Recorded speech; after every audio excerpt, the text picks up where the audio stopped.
Stop the video. Stop the time runs out. Stand up now or fade down. Stop the time video. Stop the time runs out. They lock us down, steal our rights, sell us dreams to dim the fight.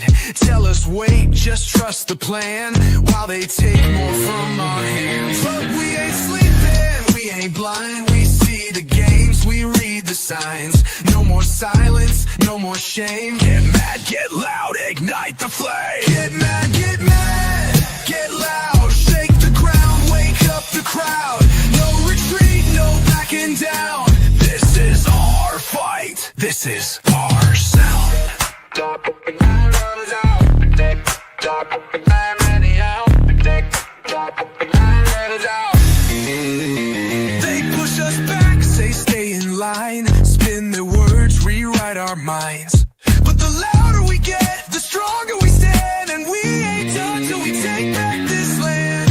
They cage the truth, we tear the bars. They dim the light, we burn like stars. They stack the deck, but we rewrite fate. This ain't submission, this is rage awake.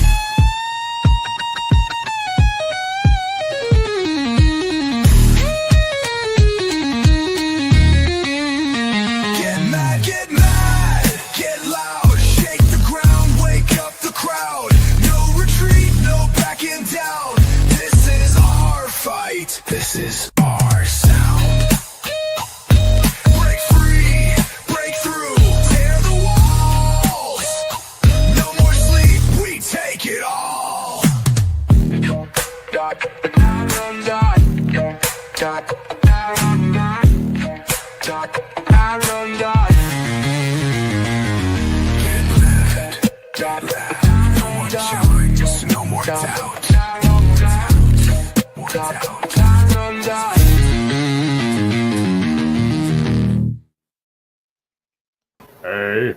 Hey, welcome. And we are wonderfully happy to come to you on a Saturday night with a live show that isn't a Telegram Live, right? I think Scott said a while ago he couldn't remember the last time we had a Saturday night show, right? Where we're on all. Hey, Sheepdog, take over for a minute. This is Keith Pontiac. I'll be right back. Saturday Night Live. We're live on Rumble, YouTube.com. Glad to have everybody here. Hope everybody's had an amazing day. We're going to be covering several different topics tonight. One of them being how the U.S. created the MS-13. What? That's a bomb, ain't it? I thought they just came over here just to cross the border willingly. I didn't know they were trafficked here by the U.S. government. Wow. So a lot to talk about tonight. Mike's going to bring a lot of stuff. We're going to have some stuff on the Epstein list and who's all on that, allegedly. Let's see, U.S. there.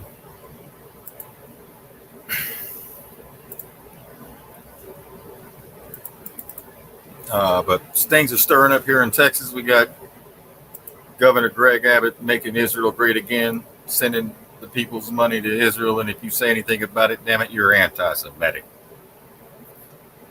$4.4 million property taxes, which is what Taj talked about the other day. Our property taxes pays the shadow government, a.k.a. AIPAC. If you don't know what AIPAC is, you need to go look into it.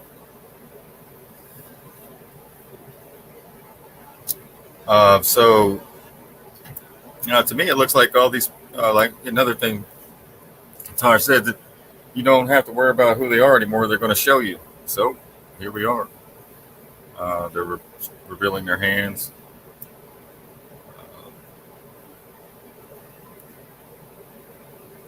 It's getting people involved, getting people fired up, waking people up out of their slumbers and realizing what's really been taking place this whole time.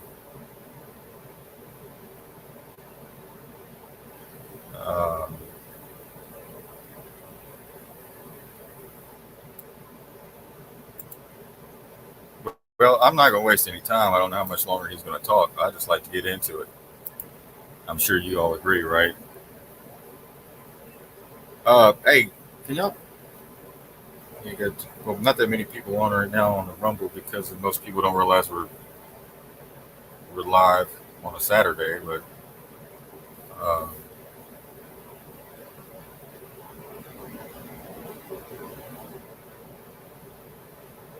but I'm going to go ahead and get into it.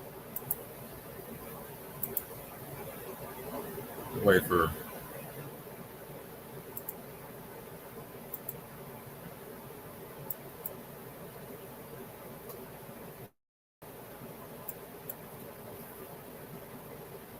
All right. Let me get into. While we're waiting on Mr. Penny here, we're going to get into. Let me see. Hold on, I got to fix my screen here.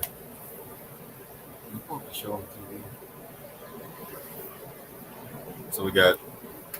Here, let me make the screen bigger. We'll cover MS-13 first. Read a couple of articles here. This is from the. All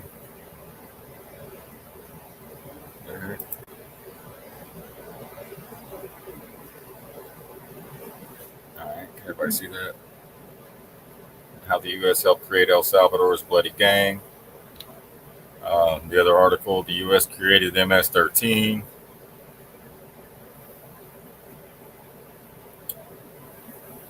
Right. So the depictions of MS-13 as animals are as simplistic as they are dehumanizing, and they obscure what spawned the violent gang in the first place, which is U.S. imperialism, right? Last year, Donald Trump's administration issued, when's this date right here? Let me see. Okay, this is 8/26/2019. Last year, Donald Trump's administration issued a press release titled "What You Need to Know About the Violent Animals of MS-13." The El Salvador-based transitional gang, the dispatch deployed the term "quote-unquote" animals an additional 9 times in an explanation of how Mara Salvatruc, I can't pronounce that, follows the motto of kill, rape, control by committing shocking acts of violence in an attempt to instill fear and gang control. Considering this motto could also apply that to the past many decades of U.S. military intervention worldwide, it seems there might be more important things you need to know about the transitional violence, like the United States' roles in the rise of MS-13 itself during the Salvadorian Civil War in the 1980s. The United States backed brutal right-wing forces that were responsible for tens of thousands of killings and countless atrocities. Many Salvadorians fled the country, with a substantial percentage ending up in Los Angeles, where gangs formed as a means of self-defense for marginalized communities. Then in 1992, at the end of the war, the United States undertook massive deportations of Salvadorian gang members, clearly the best step to ensure a shattered country's chances of recovery. For a glimpse at how things have panned out since then, a good place to start is Salvadorian socio-cultural anthropologist Juan Jose Martinez, A Year Inside MS-13, See, Hear, and Shut Up, newly translated from Spanish by Natasha Ulaman, who spent 2010 in the company of the Guanacos Criminales, the MS-13 clique that presides over the last neighborhood on the hill in Mexicanos, a suburb of San Salvador, describes his book as a snapshot in time and collection of field notes that served as the basis for my academic work. And while there's certainly no shortage of violence in its pages, the work is mercifully free of the violent animal approach, offering instead a snapshot of humans who are, like everyone else, products of their context. When Martinez first arrives in the neighborhood, having finally found an inn thanks to a priest whose organization operates a youth center there. He is greeted by Gustavo, who runs the center, and asks him what he hopes to learn. I babble on about my theoretical lens, my methodology, schema, and hypothesis. Nothing, just silence. He crosses his arms and asks, "So you want to meet the gang members?" Thus begins our introduction to the cast of characters that populate the last neighborhood on the hill. There's tattooed, saturated Destino, the former Clica leader who now spends his days baking bread, and the occasional formidable pineapple pastry, making sure that all the gangsters have eaten and that Martinez has had his fill of the Salaba Cola. There's playful 12-year-old Hugo, one of the Destonian's proteges, whose mom packs him off to a boarding school in an attempt to steer him away from gang life, but who escapes and resumes his spot among MS-13. There's Hugo's sister, Carla, who gets beaten with a broomstick for associating with someone from the rival Barrio 18 gang territory, who is appropriated by Little Down, the up-and-coming Guacos Criminales I can't pronounce these words. Leader who tells stories like this. I dressed up like a clown once too, man. Bro, just to kill someone, some dumb shit, effing face paint and all. I went and the dude's like, "Hey, look, a clown." And then he hesitates a second and looks at me, and I just tell him, "Later, bro," and bam, bam, bam. He took like 10 gunshots to the face. I left the person in the streets. In the last neighborhood on the hill, things often go terribly awry as the Barrio 18 members burn a bus and kill 17 people, or when the neighborhood carpenter is murdered one morning by the criminales, the aftermath of which is documented by Martinez. So while the violence that mars Salvadorian landscape is no doubt chilling, the book provides U.S. audience an opportunity to reflect on why it is that we find gang violence uniquely appalling in its brutality, and not, ripping Yemen school children to shreds with U.S. bombs, or in the case of the Salvadorian Civil War, backing right-wing soldiers that perform tricks like this one during the El Monte massacre. The major, without hesitation, walked over, scoped a little boy from a crowd of kids, flung him into the air, and speared him with a bayonet, and he came back down. There's also the matter of structural violence with gang membership as well in her own book. Right. So they're basically talking about how the United States destabilizes these areas, and they have to,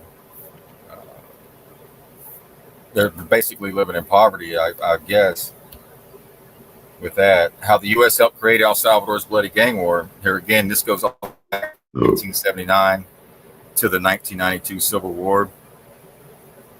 The story of El Salvador's gang problem is a study in short-sighted thinking, and Donald Trump's policies threaten to make a bad situation even worse. So we had the CIA over there with the drug wars, right? As well. But here's an article right here. I'm going to share this out because it's quite long, but I just wanted to point out the fact that how the U.S. CIA operations outside in South America destabilize these areas, and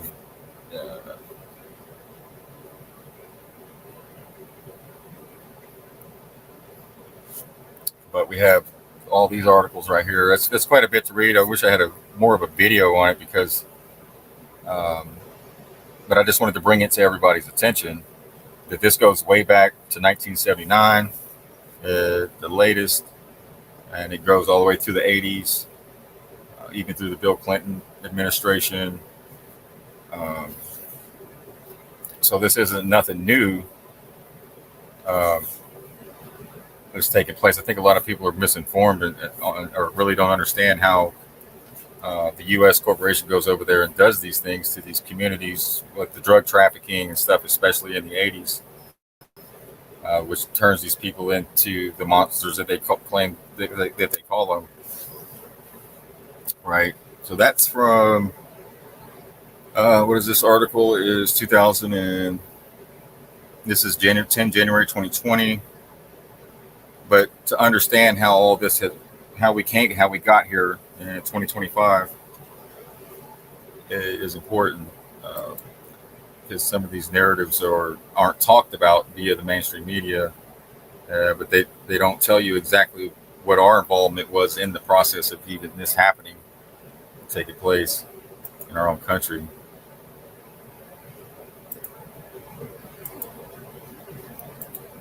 You there, Mike?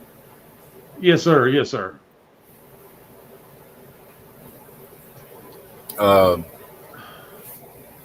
You want to go ahead and jump in, or you want me to keep going? No, you keep going, man. You got a good run started. All right. All right. All right. Let me preface this. Okay. We got a lot of people already watching. Okay. This is important stuff because Sheepdog is sharing the angle that is very important to the people who continue to follow the narrative. Jumps the shark. Sorry, Mike. Hold on. There you go. That continue to follow the narrative and keep getting us caught up in this crap and causing it to delay. Now, I'm not blaming these people for anybody for following the narrative, but it's time for us to make it known that we have to leave this shit alone. It ain't for us. Okay, it's a trap. All right, they will continue it if we continue to allow it. But I want everybody that's on right now to please hit like and share us out, because what we're sharing with you tonight is very, very important. Okay, not only in my family, but numerous people have reported boots on the ground, loving people of death from the shot in the recent past 5 days. Okay, 2 in my family and others in the community. Healthy people falling over dead. All right. And there's some action that we need to take that we should have took in 2020 and 2021 that we're going to get to. That's the public service part. Okay. Public service announcement part. And I need as many people as we can get to agree with what's shared, to be on board. And we're gonna start standing up, okay? And not that we haven't already been, but we're going to. Those of you who are new to our channel or maybe catching this on the fly and not really sure, the things that we have to share. Not really sure of the things that we have to share. We're here sharing this stuff now because they didn't do nothing but rebrand what they've already done. And that's some of the narrative that we keep getting caught up in and trapping ourselves in as a society. All right. And as individuals. Okay. Sheepdog, I'm sorry for interrupting you that long, but thank you so much for taking over. I got a couple things confirmed from Chief Pontiac, and we're set on go. All right. All right. Can you check the .com while I'm doing this? We're up and running. I checked it. Okay. Already. All right. If their chat is not working, go out and come back in. The chat is working. There's 170 people in there.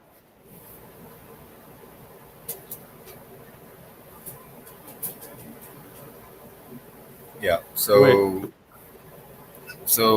Greg Abbott has caused the ruckus here in Texas. We're going to present this 10-minute clip from Due Dissidents. This is a part of the. You see these guys also on the Jimmy Dore show as well as co-host. But we're going to get into it. I've seen a lot of comments on X and stuff like that. What the hell's going on here? What is Greg Abbott doing? This is what happened to Texas first. Why are we sending our money to foreign countries, et cetera, et cetera? Just like we're seeing, in DC, the same situation where they're sending. They got money to fund the wars and stuff like that, but they don't have the money for anything else when it comes to the people. The people elected an America First policy, not an Israel First policy. America First is no wars, no more money being sent overseas to fund those wars. But what we got was an Israel First policy where they did quite the opposite. Israel First, where they send money to fund these wars and stuff like that through the military-industrial complex. We're seeing several personalities out there that are trying to push this propaganda that we need to get involved over there with Israel's enemies and stuff like that.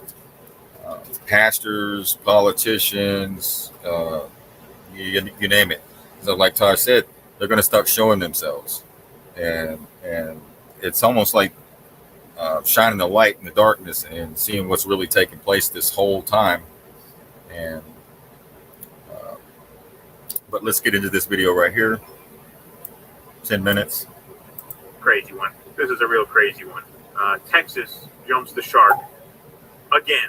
City Council agrees to put ceasefire resolution to a vote. So this is a lovely Texas town, which I had never heard of, called San Marcos, which a couple weeks ago decided that they were going to pass a town resolution calling for a ceasefire in Gaza, citing, among other things, that they didn't want their tax dollars going towards the perpetuation of a mass murder campaign and agitation towards World War III. Pretty simple, right? So San Marcos, Texas, a city of just 70,000 people, identified that its residents were sending $4.4 million tax dollars to Israel each year. So the city council drafted a resolution calling for the reallocation of those funds towards domestic priorities. So hey, we did some math and figured out we're spending as a community $4 million on Israel, and we'd rather spend that money right here in San Marcos. So now Greg Abbott is threatening to cut the city off from all future state contracts if it adopts this resolution. Look at the condescending tone and mockery this so-called fiscal conservative uses when talking about the reallocation. These politicians have zero loyalty to our country. They are total traitors. That's right. So on April 15th, the San Marcos City Council approved. I really want to read that real quick. I just don't want to skim past it. San Marcos, Texas, a city of just 70,000 people, identified that its residents were sending $4.34 million tax dollars to Israel each year. So the city council drafted a resolution calling for the reallocation of funds towards domestic priorities. And we can see that down here. So now Greg Abbott is threatening to cut the cities from all future state contracts if it adopts this resolution. Look at the condescending. Okay, he just read that. These politicians, yeah, he just read that as well. Sorry, I thought he didn't read it. But we're going to get more into it.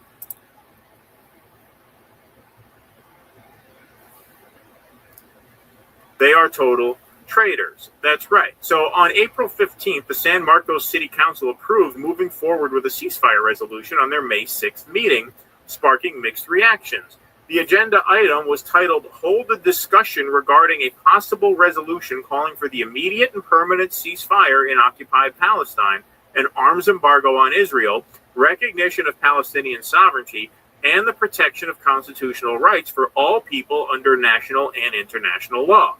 No vote was made on the resolution. Instead, Council approved placing an actual ceasefire resolution on their next agenda. Some residents criticized the resolution because it was not a local matter, but something the federal government should be dealing with. Thomas Alter, assistant professor of history at Texas State, spoke at the meeting as a San Marcos resident. He countered that it is a local issue as tax money from local residents is going to fund the conflict. This is very much a local issue when billions of our tax dollars go to fund the genocide, where our local school district is facing an $8 million budget deficit, let alone other countless underfunded education and social welfare programs. This is money for war but can't feed the poor type stuff. Pretty basic. But once again, Greg Abbott is not only condemning this as anti-Semitic in nature, but he is basically arguing that this violates anti-BDS laws, that to advocate for reallocation of funds away from Israel and into your own school district is to advocate for a boycott of Israel, which is essentially illegal in Texas. So taking it a step further from demagoguing against them as anti-Semites, saying you're actually breaking anti-boycott laws by advocating for reallocation of your tax dollars. Think of how fucking psychotic that is. Anti-Israel policies are anti-Texas policies, says Greg Abbott. sent a letter to the city of San Marcos today condemning its proposed anti-Semitic resolution, openly flouting Texas state law. Texas will not tolerate anti-Semitism. So we'll read a little bit of this letter here. Israel is a stalwart ally of the United States and a friend to Texas. I have repeatedly made clear that Texas will not Keep in mind, U.S. is the corporation. tolerate anti-Semitism. Anti-Israel policies are anti-Texas policies. Over a year ago, following Hamas's cowardly attack and campus disruptions openly celebrating terrorism, I issued an executive order addressing anti-Semitism in higher education. I have proudly signed legislation prohibiting government entities from supporting efforts to boycott, divest from, and sanction Israel. That remains the law here. In And Texas, we will be diverting funds into the celebration of Robert E. Lee Day going forward. yeah, right, exactly. Yeah. In Texas, no governmental entity may enter into a contract worth $100,000 or more unless it includes a written verification that the contracting entity does not boycott Israel and will not boycott Israel during the term of the contract. Texas code, blah, blah, blah. We don't have to read all that technical language. The proposed resolution, meaning the San Marcos ceasefire resolution, seems calculated to violate this law by calling for San Marcos to limit its commercial relations with Israel. Specifically, the resolution identifies $4.4 million that came from San Marcos residents' taxes that was sent to Israel. Okay, so if it's tax money, that's not commercial relations with Israel. You're not talking about commercial relations. You're talking about... Yes, it is. You don't understand. The U.S. corporation is owned by AIPAC. Their tax dollars. So now you're going to conflate tax money with a commercial boycott of Israel? It then calls for the reallocation of such local funds away from Israel's military and towards essential domestic priorities. Right. It is difficult to believe that a city so carefully accounting for every dollar flowing to Israel and determined to reallocate those funds in a self-described embargo on our ally is at the same time requiring written verification from its contracting partners that they will not boycott Israel. What? You What might the be fuck guilty are you of talking something. about? I mean, that's just fucking insane. This public expression of desire to do what state law prohibits is unacceptable. So you're saying that because they're concerned that their tax dollars are being spent on a genocide in Palestine, that we don't trust you to vet your contracts to make sure they're not in violation of our anti-Israel boycott measure? That is just absolutely bonkers, even for Texas. It's absolutely bonkers. I would expect him to condemn the resolution as anti-Semitic, but to take it further to imply that it violates an anti-boycott law, when you're talking one about tax dollars, not commercial dollars, and then you're inferring baselessly that because they're concerned about their tax dollars being misallocated, that they must not be vetting their contracts properly. And since when is it bad to examine the cost of things? I thought you guys are all about fiscal responsibility. I thought you would maybe commend them for looking into and calculating just how much of their money is being spent on genocide. That sounds like something Doge would do if Doge were based. They would figure out, hey, how much of your tax dollars is being spent to murder children in Gaza? But no, instead, he condemns them for doing that and says, not only are you guilty of violating an anti-boycott law, but now we are going to look into whether or not you further violated that law by not examining your contracts. So this is the same as the defunding thing that the left did. Remember, defund the police, defund this, defund that. Now the Republicans are doing it with the Israel First policy that they have. So keep that in mind. They're hypocrites. Property tax. He says, is this a joke? How is this not parody? You're really out there telling Americans they have to be subservient to another fucking country? Texas, how are you allowing this to stand? The Patriot Voice, which is a conservative account, says, there is such a thing as the First Amendment and you are trampling all over it. This is unbelievably unconstitutional. Who the hell do you think you are to say another foreign country's policies are Texas policies? This can be challenged in the courts, and it should be, even if it has to go all the way to SCOTUS Stop infringing on our damn rights. I'm glad you said that, Patriot voice, but this is why you can't empower these people. This is why you can't make bargains like this, because these people do not care at all about your constitutional rights. Or your freedom. At all. Or your freedom. Pro-Israel policies or pro-Texas policies. And how dare you look into where your tax money is being spent. Not only are you anti-Semites, you're breaking the law. I mean, this is absolutely fucking bonkers, even by their standards. Well, this is really the choice, folks. This is really what Whitney gets into. Go ahead, Mike. Right now, this is the crossroads for everybody that's been asleep. You're at the crossroads, and this is a choice for everybody that's even half awake or beginning to be awakened. You're at the crossroads that we were at in 2020 and 2021. Okay?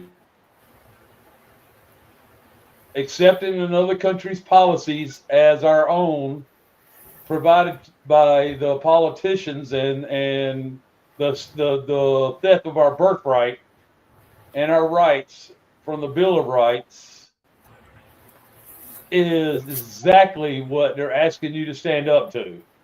That's, if you want to believe in what Trump is doing, he's putting it out there the way he's putting it out there.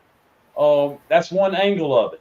Okay, it's not the totality of it, because I don't agree with everything that the Trump characters are doing. Obviously, none of us do. But the totality of it is, this is the crossroads, your choice. Stand up, right? Keep going, sheepdog. Yeah, speak up. And that's happening. That's right. But I'm glad it's happening here in Texas. That means we get to get started first. While everyone else is still waiting to figure out what the hell is taking place, thinking that this is the greatest administration in American history. But now we're going local. Now it's going local. And if you have another explanation besides a mass blackmail, bribery, extortion, and threat ring, you tell me the fucking governor of Texas Use language. is this impassioned about anti-Semitism and Israel on a personal level. He wakes up in the morning worrying about the state of Israel. Do you believe that?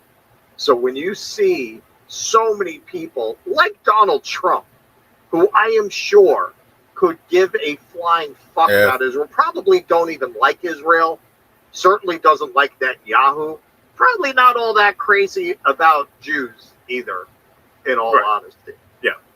So why would they go so far out of their way to even do something like that? Do you really think he did this without getting a phone call from somebody?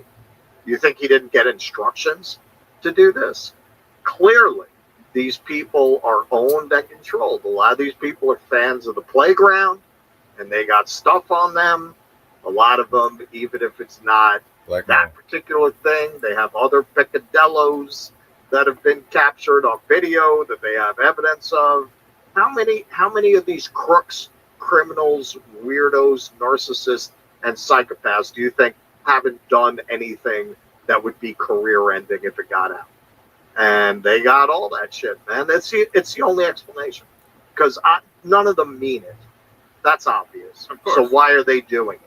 It's not just the money. Yeah. There are a lot of organizations and countries throwing money around where you don't see such a universal bipartisan willingness to compromise everything you claim to believe in on such a consistent basis. It's beyond just lobbyist money. There's something else going on. No, bribery, then blackmail, then extortion. I mean, it's all. Yeah, exactly. I mean, then threats. Yeah, 100%. Has to be. Yeah. In order to be in those positions, they have to have something on you, just that way they can control you. Is what's taking place here. Well, a lot of what they have on the actors and actresses in those positions now is that they've all been chipped. They've been transhumaned already. So they're controlled. They're controlled just like they're trying to control us. the big thing about Israel, folks, is the Balfour Declaration. This is something, if you haven't heard before, go look up the Balfour Declaration. It's expired. Israel has no home. Yet still they're crusades, the holy wars, right? Through all these rebranded narratives in Iraq and Iran and so on and so forth. And unfortunately, the military-industrial complex is going to react, okay? We got that coming.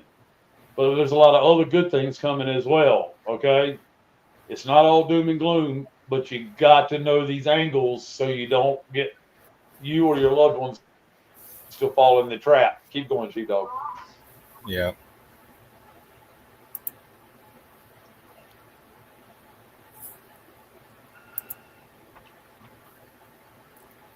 But here we got Greg Abbott, the Bush plant, Mike Pence, the owner of the Texans, right here, who passed away. Both of these guys are gone.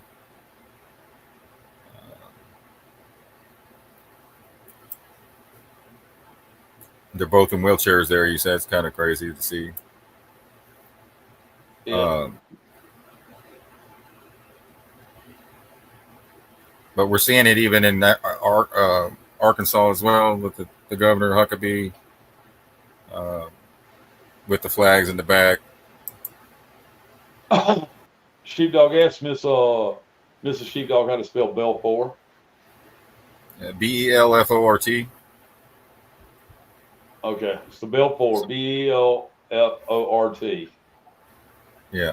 It's the Balfour Declaration. If I I might be speak that into misspelling the ether, it'll come to you. Yeah.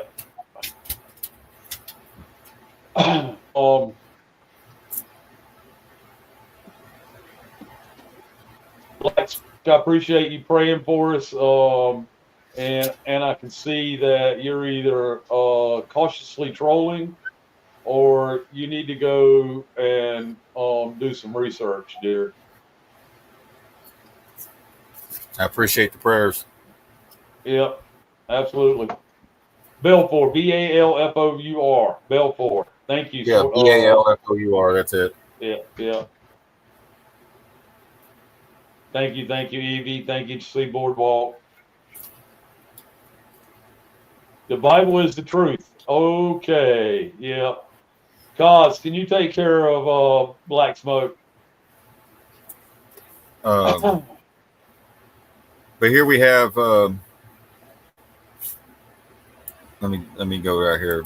So we're talking about this Greg Abbott, but I want to remind everybody of what took place in the last couple of years. One being Texas Governor Greg Abbott announces bus carrying migrants is heading to Philadelphia. That's human trafficking, right? Remember, everybody? I guess forgot about that. I don't know where the Republicans were when that was taking place. But we have that. We have Governor DeSantis sends 2 airplanes of immigrants to Martha's Vineyard. Y'all remember that? Governor Greg Abbott claimed Texas will bus migrants to Washington. But what is his actual plan? Problem, reaction, solution is what they're doing. They create the problem. We have a reaction, and they come up with a solution. We got Greg Abbott sends migrants to VP Kamala Harris's by bus. Everybody just thought that was funny, and it was just trolling. That was just an amazing idea to do all this, and then they turn around and we spend all of our time, instead of taking care of the homeland, we're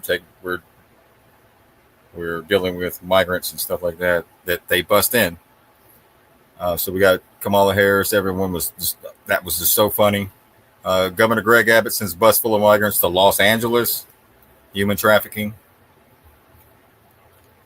Governor Greg Abbott sends a bus full of migrants to Los Angeles. I just read that. Migrants to Philadelphia. Abbott will start busing migrants to the U.S. Capitol. Remember when that was taking place? Everybody just thought that was just so funny. It was just, teach them, Democrats, right? When they're all the same. It's just a uniparty.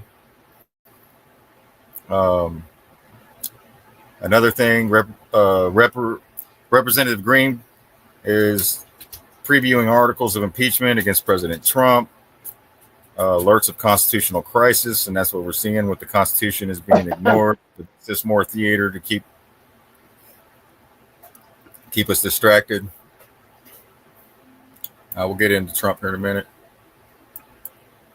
But let's look at Epstein, the blackmail. This is why we are in the situation that we're in, because nobody wants to take care of this issue. And all these people are on that list. We'll play this video right here. This is Whitney Webb, 10 minutes.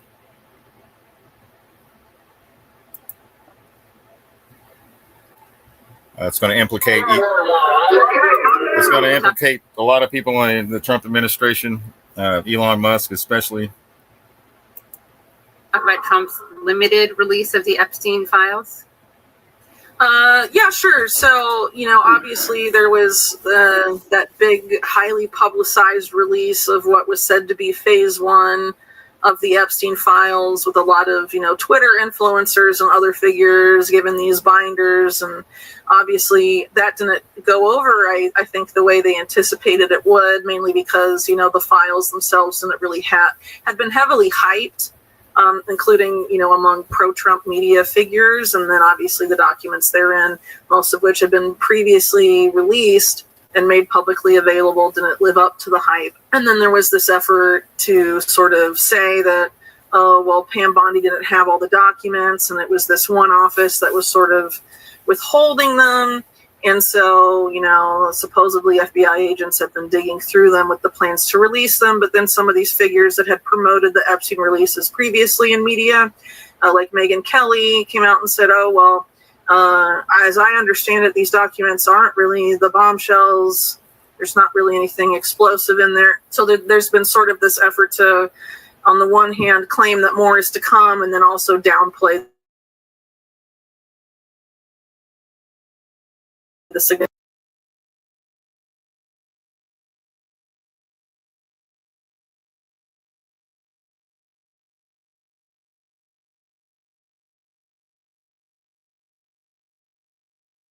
We lost sound, Sheepdog.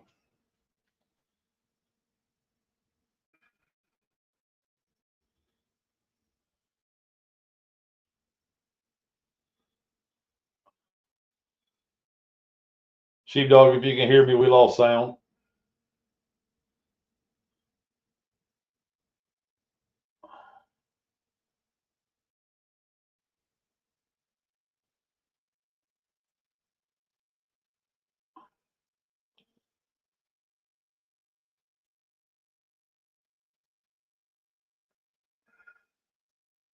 They're shadow banning it, Sheepdog. If you can hear me, they're shadow banning. Yeah. Can you hear me, Mike? Yeah, I can hear you now. Can you hear me?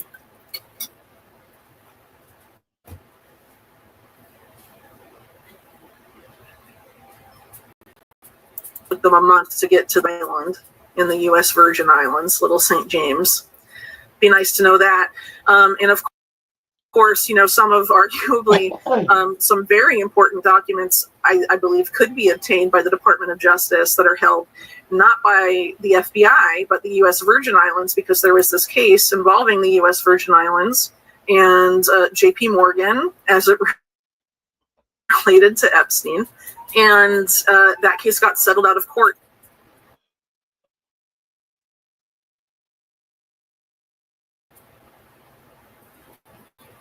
No, it's off or something.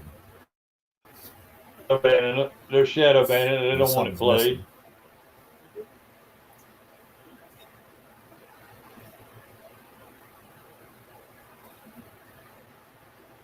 Hello. Sure. Can you hear me, Sheepdog? Yeah, can you hear me? Yeah. All right, are we good? Yeah, we're good. Did something happen? Well, your screen has gone into search mode. The video is not there anymore. It's multi-layered birds. There you go. Okay. Documents I believe could be obtained by the Department of Justice that are held not by the FBI, but the U.S. Virgin Islands, because there was this case involving the U.S. Virgin Islands and J.P. Morgan as it related to Epstein. And that case got settled out of court, so it didn't go to trial. But I believe those documents would be very, very, very telling. But I would argue the reason they won't come out is because one of the people subpoenaed as part of that investigation was Elon Musk. Oh, wow. He wasn't necessarily accused of wrongdoing, but was subpoenaed because he was suspected of having had some sort of involvement with Epstein and J.P. Morgan.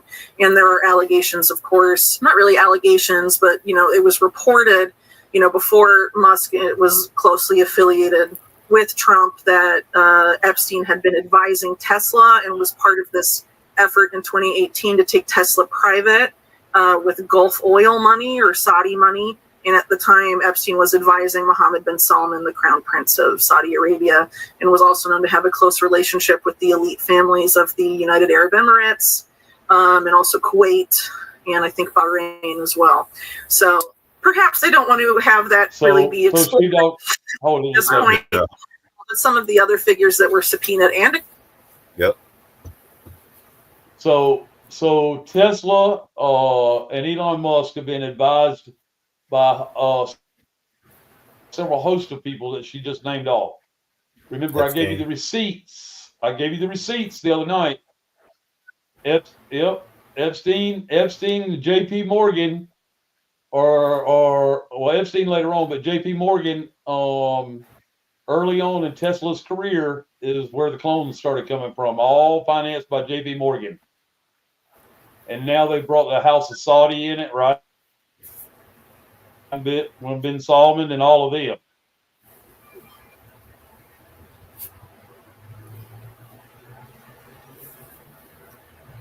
So I wanted to make sure that you got that, okay? Yep. While Tesla has the 369 out and balance come center, right? And these are proven ideologies that not only are about sovereignty and come in center, but it goes way beyond that. There's multiple angles and multiple timelines to it all. Just remember, they're all connected. If they've been in the spotlight in any way, shape, or form, they're all connected. And you're finally getting a chance to connect the dots if you haven't already here with these releases. Keep going, thank you. Yeah, so I think that's why they're all the main characters in everything that's taking place. Do you think Elon Musk really just came out of was invited in there to find all the fraud? How would he be able to find it? Wouldn't the people that work there be able to find it? So it seems like it's just one big show, right, to bring everybody forward. But at the same time, it seems like people are being misled. But this rabbit hole is pretty deep when it comes to Epstein. Let me continue. Accused of wrongdoing, because in the case of the USVI case, it was specifically that J.P. Morgan's accounts with Epstein and relationship with Epstein was connected to the human trafficking, sex trafficking. And so you have people like Larry Page and Sergey Brin of Google, the Google co-founders, being subpoenaed as part of that. You have Tom Pritzker of Hyatt Hotels being subpoenaed. And of course, the Pritzkers are a very powerful family in Chicago, specifically very connected, for example, to the rise of Barack Obama as a politician, but also a lot of prominent think tanks like the Carnegie Endowment run by a Pritzker. And I think Tom Pritzker, who was subpoenaed here, ran for a long time or was chairman of the board of CSIS, which is one of these very national security adjacent think tanks with a lot of influence on U.S. national security policy. So probably people that can afford to be sort of left out of the limelight, I guess, because a lot of, what I've argued for a long time as it relates to Epstein is that, there's been a pretty much exclusive focus on his sex crimes, but not his financial crimes. Epstein was a guy that, obviously the media narrative since his arrest and his death has tried to frame him as a a great Gatsby kind of figure. He was all talk and just a charlatan and this and that. No, he was kept around by elite figures because he was very good at helping them evade taxes and was very good at money laundering and had a very, very intimate knowledge of the offshore banking system, where a lot of these families historically hide their money. So, like the Pritzker family, for example, have early ties to organized crime going back to like the 20s and 30s, and they were one of the main clients early on of Castle Bank, which brings together some organized crime-linked figures, and also the CIA through Paul Hellawell, who was a CIA banker that helped set it up.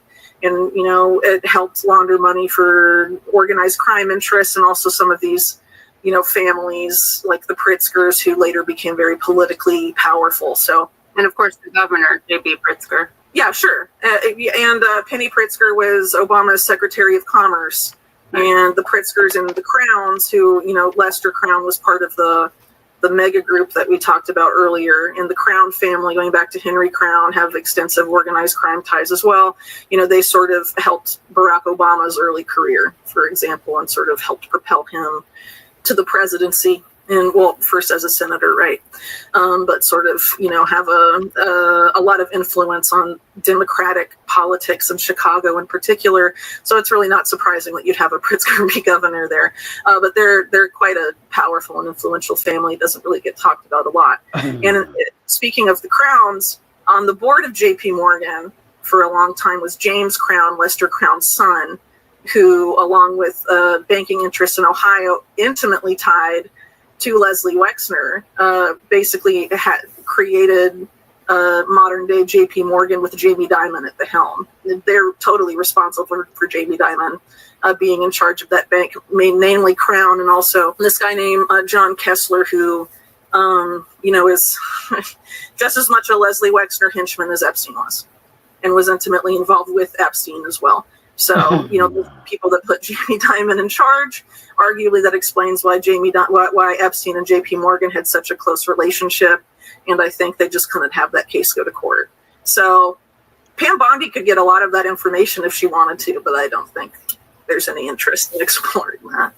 What about Megyn Kelly? You said that She don't have any interest, but I thought the paperwork was on her desk, right? Ready to rock and roll. Are you saying that she was downplaying it, or are you saying she was just reporting on? Yeah, well, I don't regularly watch her show. I want to make that very clear, full disclosure. But I was shown a clip that had been posted on Twitter of her subsequently after the first release, saying that it was her understanding that the documents that were allegedly being sifted through after the phase 1 release were not really as significant as some had been led to believe.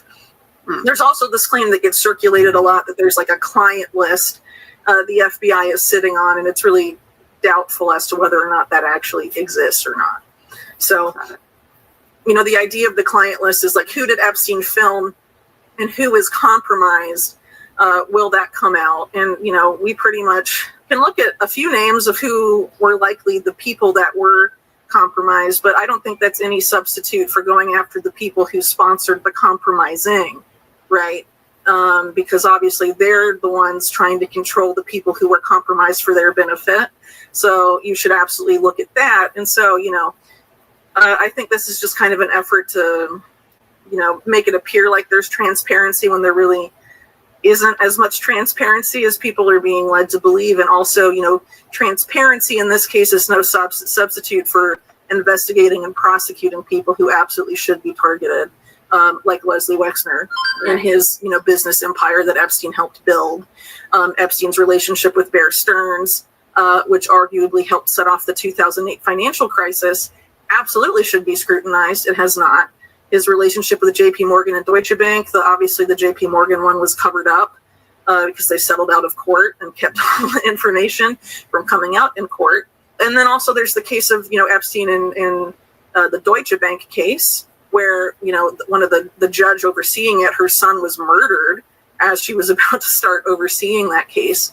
And then no one reports on it, and then it settles out of court as well. Obviously, I think there is some stuff there with the money flows that is a big problem for both parties. And so even though you think it would be politically expedient for the Trump administration, to report on, Tom Pritzker or something like that, since his family's so tied to like the Obama network or whatever.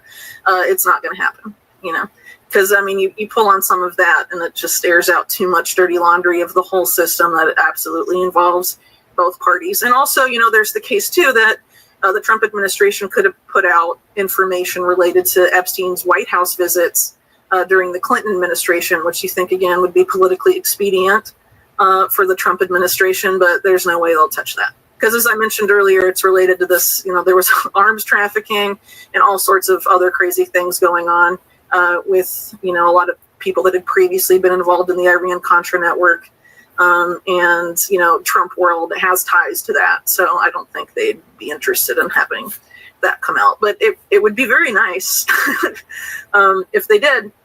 But there's plenty of aspects of the Epstein case that could easily be obtained by Pam Bondi and released, and they won't be. So. And there we go. And that's why it's so important. We got all these black male politicians, and we're seeing why they're acting the way they are, sending tax dollars to foreign countries instead of taking care of business locally. Another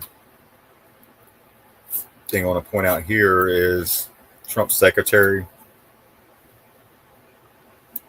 Trump has vilified.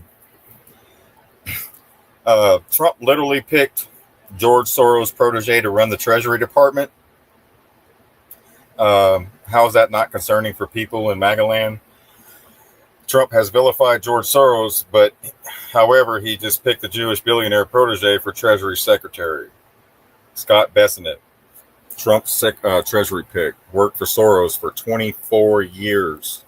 Again, I believe this is part of the bringing people forward thing, but we'll see as it plays out. We have the clip here with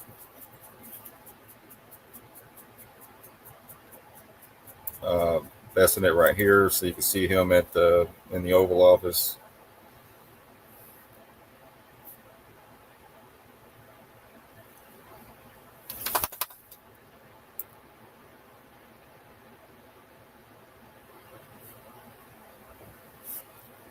But keep in mind, Israel shields a lot of these pedophiles as soon as they head over to Israel as well.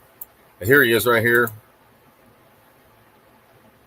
Mr. George Soros' right-hand man for 24 years, sitting next to J.D. Trance and Fox News host Pete Hegsmith.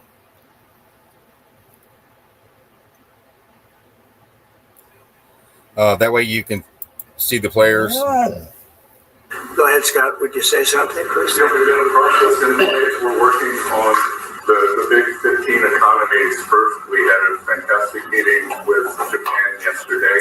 I believe there's been calls with the EU already. And then we have South Korea coming in next week. And I believe India is also talking. That's moving very quickly. So how many people know this guy? I believe India is... And the Republican side, right? How many people know? We also have his J.D. Trance's connection to Palantir as well, and several other things. So I just wanted to show that the characters that people are seeing and their ties to deep state actors, especially like George Soros. That way you know what you're looking at.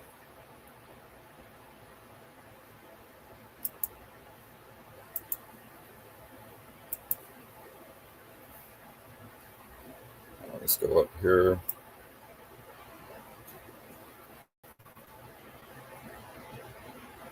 And when we say character, we see right here, we see two different chins, different chin, different nose.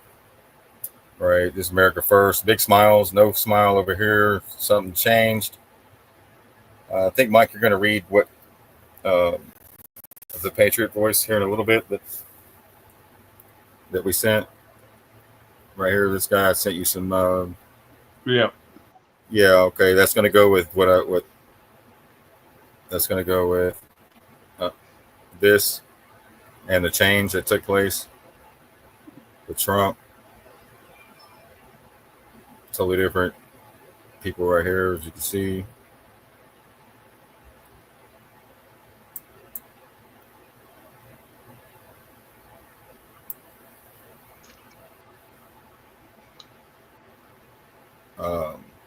So there was some money sent to North Carolina, but keep in mind that the plan for the money, or the plan is to build smart cities in that area in North Carolina. The future of smart city technology in North Carolina around the world are becoming smarter by using advanced technologies to create more efficient, sustainable, enjoyable communities. So they just sent billions of dollars over there to, what is it, 1 billion, 2 billion, really not that much money.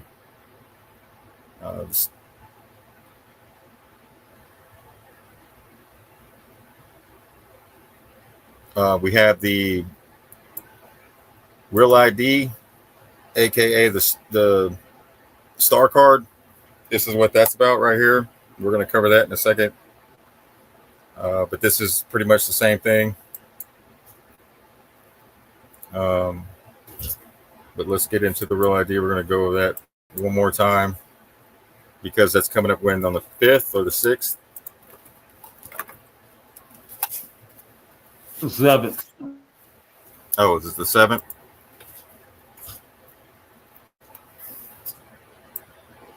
Yes, sir. Oh, yeah, there it is. 7th. 57, Heinz 57.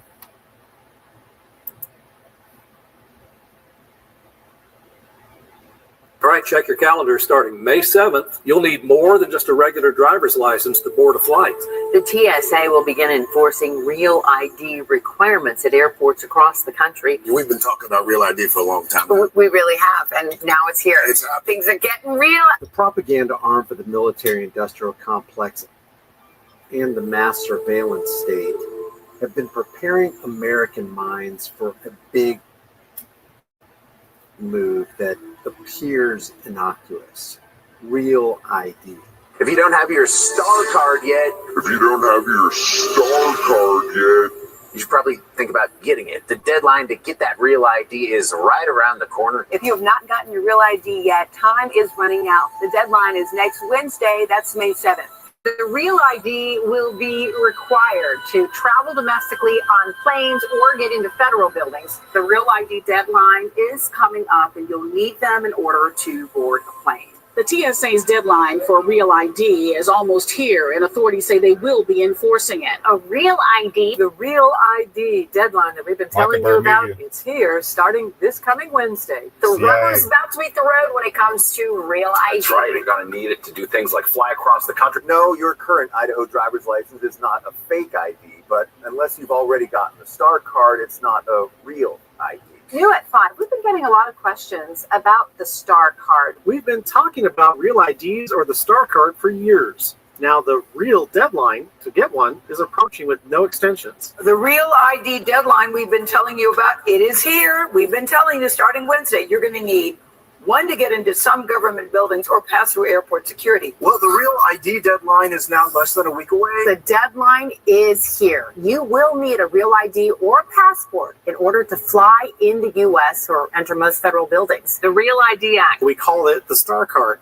And if you don't have the Star on your driver's license or a U.S. passport, it will be harder, that is, to travel by air or access federal buildings. Real ID becomes a reality. The deadline to get your Real ID quickly approaching. Every air traveler 18 years of age and older must have a Real ID compliant ID. Take a look at the new driver's license. See that star in the corner?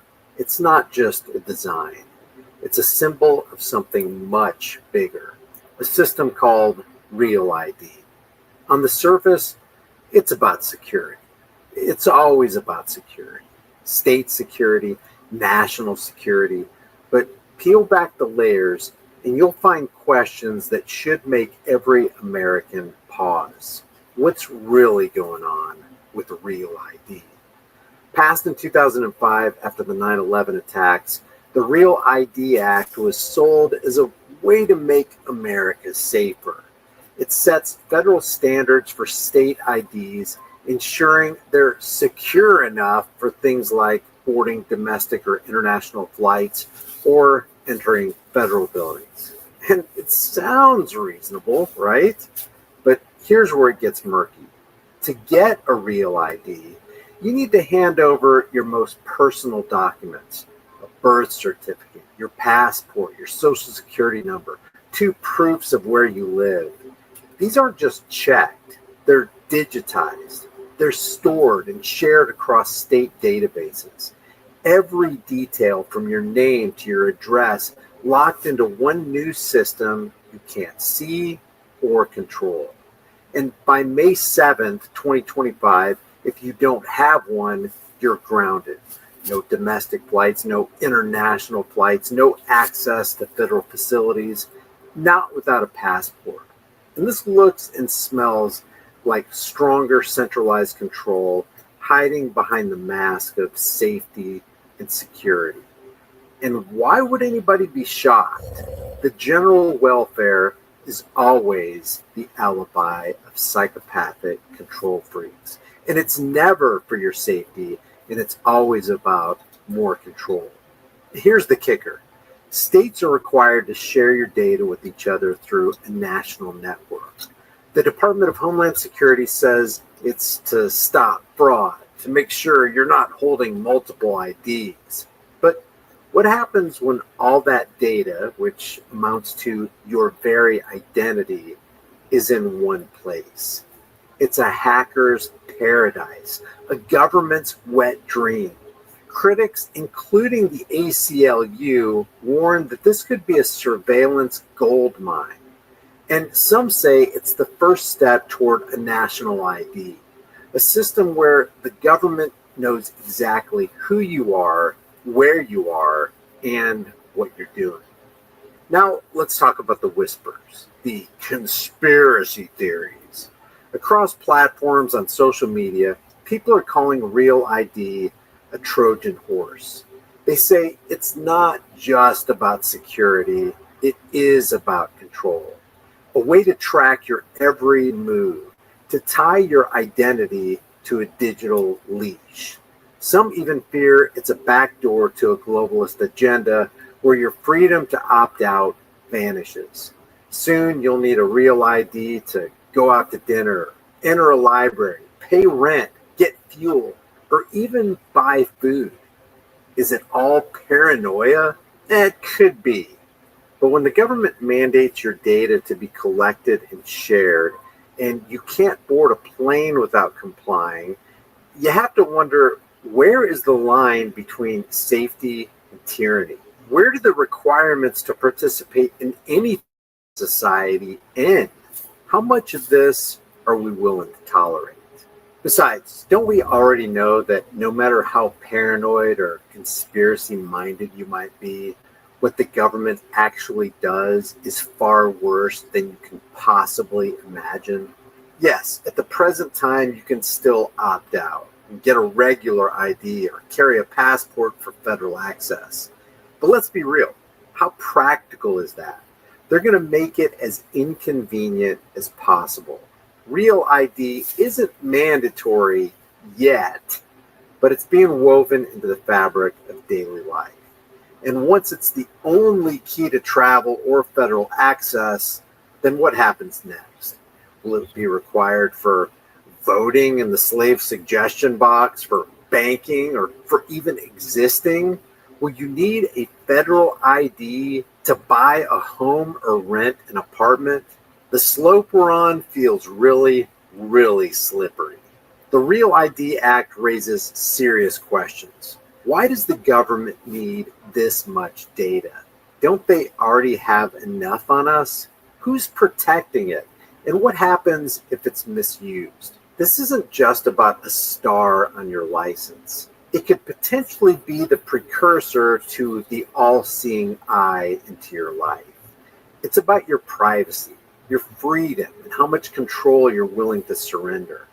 The deadline is on May 7th. That's when the rules change. That's when the game changes. Take a look at this ID again. That star might be small, but what it represents could change everything in a big, big way.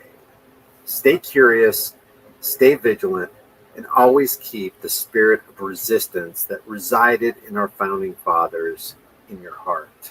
Leave your thoughts for the world and the global thought police in the comments section below. If you haven't already, subscribed to this channel. Hit the bell notification icon. Give it a thumbs up. That's disturbing illusion, and also it's a violation of the Fourth Amendment, right? To be secure and yeah. The Fourth Amendment to be secure in what? Go ahead, finish it off. Your persons and papers. Right. Which is going to be part of our public service announcement tonight also, guys.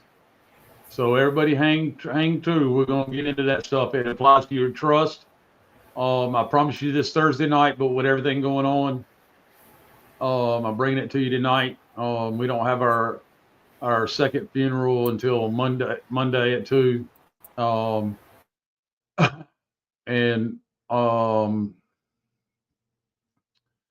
You know, I'll be bringing that information tonight and tomorrow night, all of it. Very pertinent to your trust and how we're going to act and behave and carry out our sovereign actions moving forward. Right? The Fourth Amendment. Remember what he just said about the Fourth Amendment. You have a right, okay? Not all outside your birthright. These are all additional rights. Nobody can take from you and should be removing from you. Don't give it to them in tacit consent. Well, how do I drive without a driver's license? Well, you don't drive. You got to stop the language spell casting too. You travel. Okay, you're only driving it in a commercial setting if you're for hire, right? So if you're a dump truck driver, then you drive, right?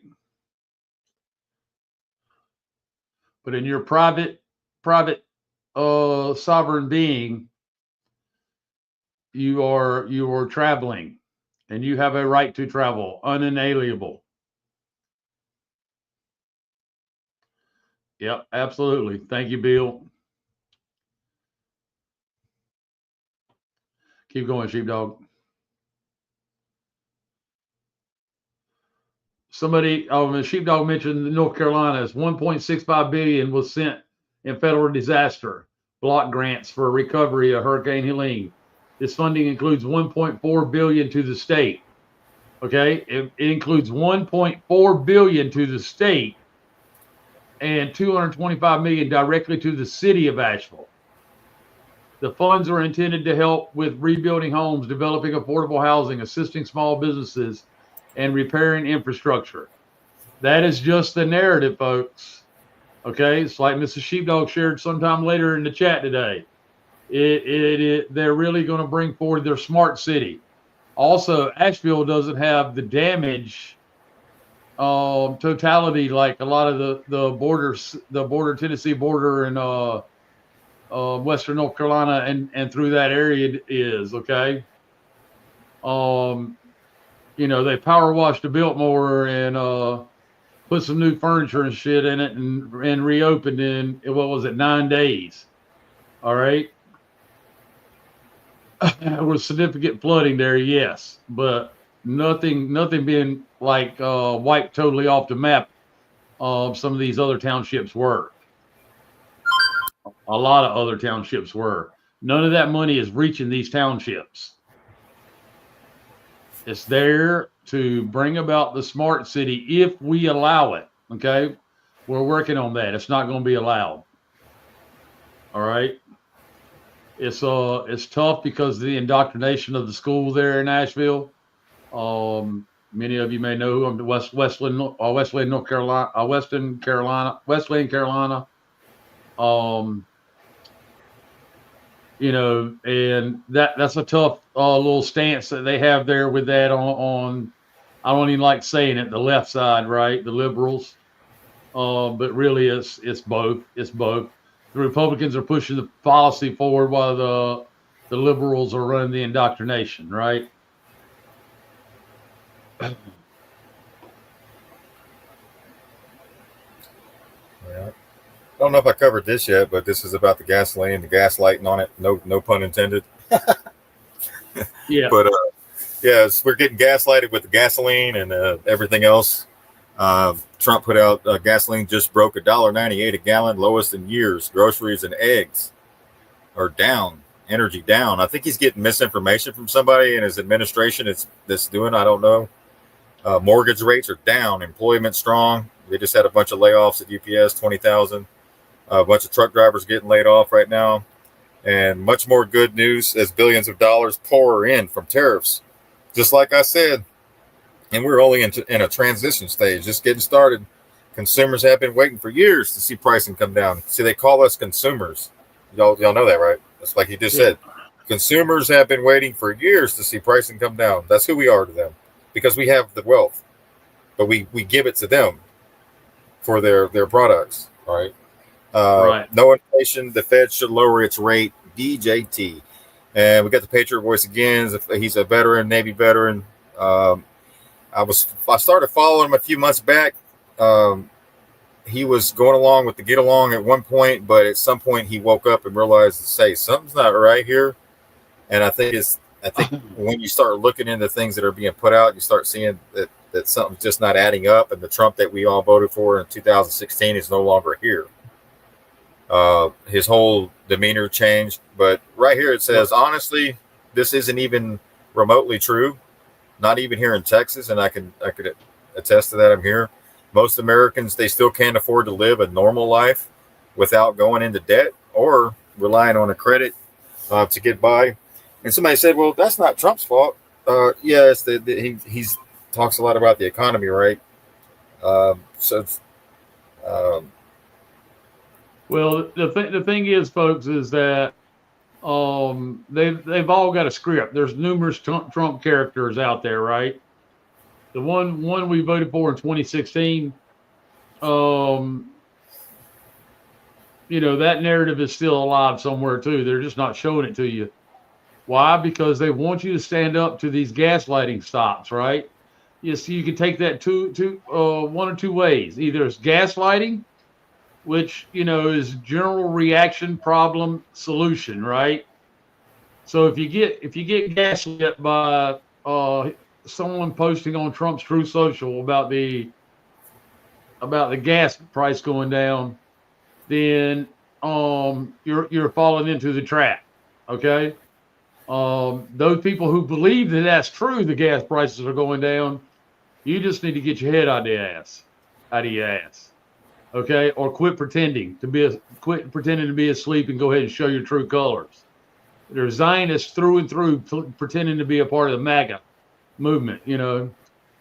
Benny Johnson, Charlie Kirk. We could go on and on. The list is pretty deep. Okay, these are all Zionists. All right, they were created by the Jesuits, who are the ones who run the script, right? I could go deep. Go ahead with DC Drano's getting some of his own medicine. Go ahead. Yeah. Guys, keep in mind that no tax on tips. That bill, there's no bill has been drawn up. No bill has been passed on that. But I wanted to point out right here that DC Drano's asking, what's the point of a House majority if you won't pass any bills or impeach corrupt judges? And right here we see the House Republicans for a photo op, because that's all they got time to do, I guess. And taking a picture, I don't understand that shit. You got the majority, but nothing's happening, folks. And it doesn't matter. It's two wings of the same bird, DC Drano. Looks like you're effing around and finding out. Hey, Drano, what happened to those Epstein files passed down from the totally transparent administration in American history? Where's your 3-ring binder, DC? Yeah, still waiting. Yeah. Yeah. It's phase 1, right? You got you a fancy 3-ring binder. So I wanted to point out also the propaganda that we're seeing with this war with Iran that's being played out. And like Taj said, they're going to show you who they are. And anyone that's pushing this propaganda that Iran has a nuclear program, it also lines up with the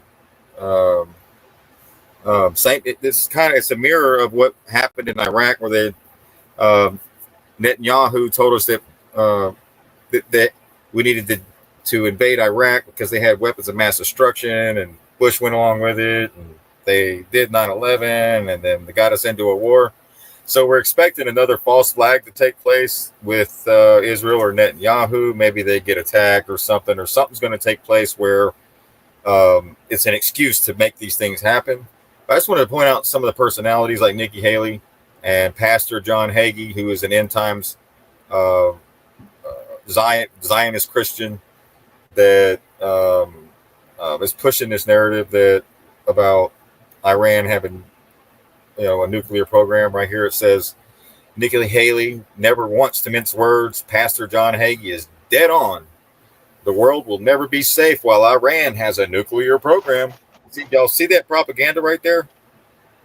That's what you need to recognize, that when you see people saying that without any evidence or proof of anything, they're trying to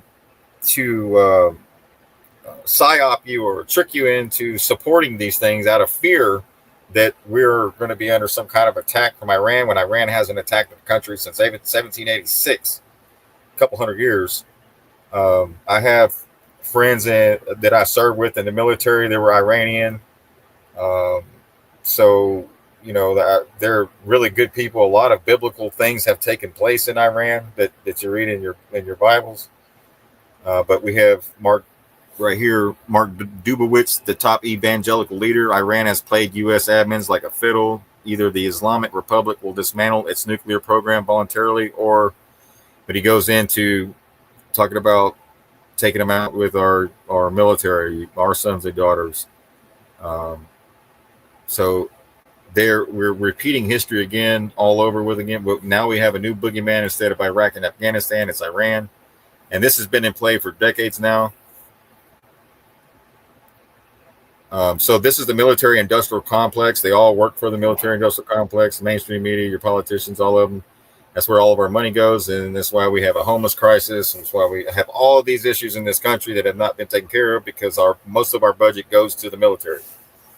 And that's also why we have 7 and counting failed audits at the Department of Defense, right? The Pentagon, basically. Yep. And the whole gas post, folks, make sure you go to Telegram, get that post. I'll try to get it on Facebook as well. But start a conversation. Have everybody in your towns and in your friends list post where gas is actually, like you see Scott doing, because Scott listed, in the comments. These conversations right there. Yeah. See, if you put that screenshot right there on your social media, and then you have everybody in the comments do like Scott is doing right here, and many others are doing in the comments. 285, 295, 87 octane gas in Charlotte. It's actually gone up. All right. What? Absolutely. So they're gaslightness. That's exactly right. So we got to turn around by putting these posts out there, social media posts, and having everybody jump in the comments and let everybody know we ain't falling for that shit no more. Here's the real deal. Yeah. Okay. But here we have, this is what I got an example of. This is a Trump war room. You notice they didn't say anything about what they have locally. They just posted it as fact. And that's what's taking place with MAGA. They're being misinformed. And they're just sharing all this out. And they're trying to celebrate. But when reality, nothing's changed. It's actually going higher. And it's going to continue to go higher. So I wanted to share the difference between the Patriots Voice and the Trump War Room. They didn't say anything about it. They just share it out. This is a bot or something like that. I don't know. Yeah. It's Trump War Room is most likely a bot. Yeah. But yeah. But another thing is, go ahead, sheepdog. Sorry. But I just wanted to say, this is the propaganda being pushed on the people that they think that this is true. But yeah, go ahead, Mike. Absolutely. It's also like when he posted, he was talking about just a moment ago. What was it? I've had a brain fart. I'm trying not to interrupt you. I'm sorry, sheepdog. That's all good.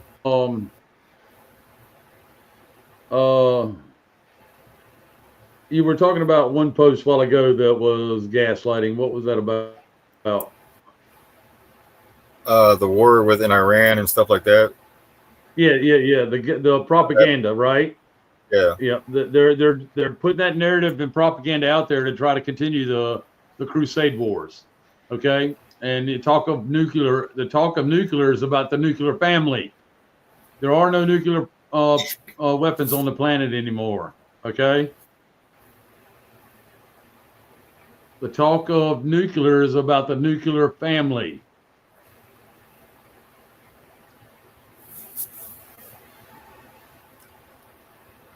Yeah, the only people with any kind of weapons is Israel, and in reality, most people don't want to talk about that. But they're the ones that have all, if our politicians in our country doesn't go along with the get along. If you notice that Trump was given a golden pager by Netanyahu, that was comms. And if you recall, those pagers blew up on people overseas not too long ago. Those blew up as they were carrying it. So Trump has a golden pager. A few of the other politicians have a silver one. Fetterman has one.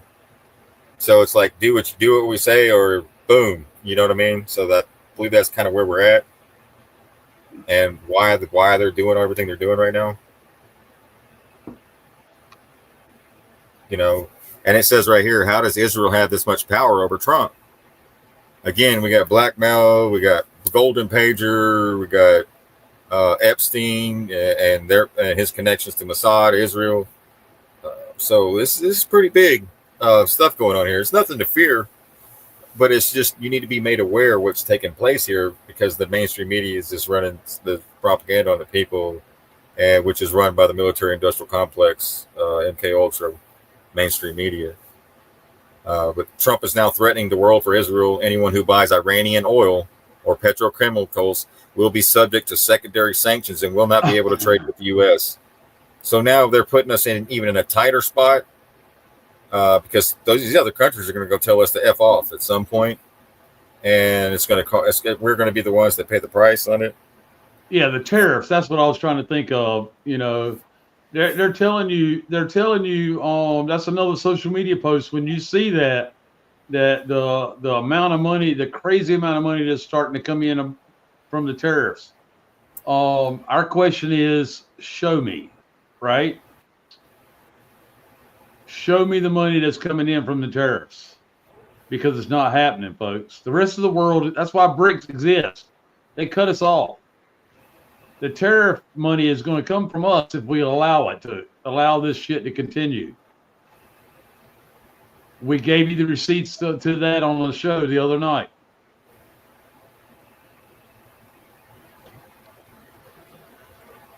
Go ahead, Chief Dog. Yeah. So Trump's also writing executive orders to further empower the police state, military state that we're already in, giving them even more powers. And it says right here,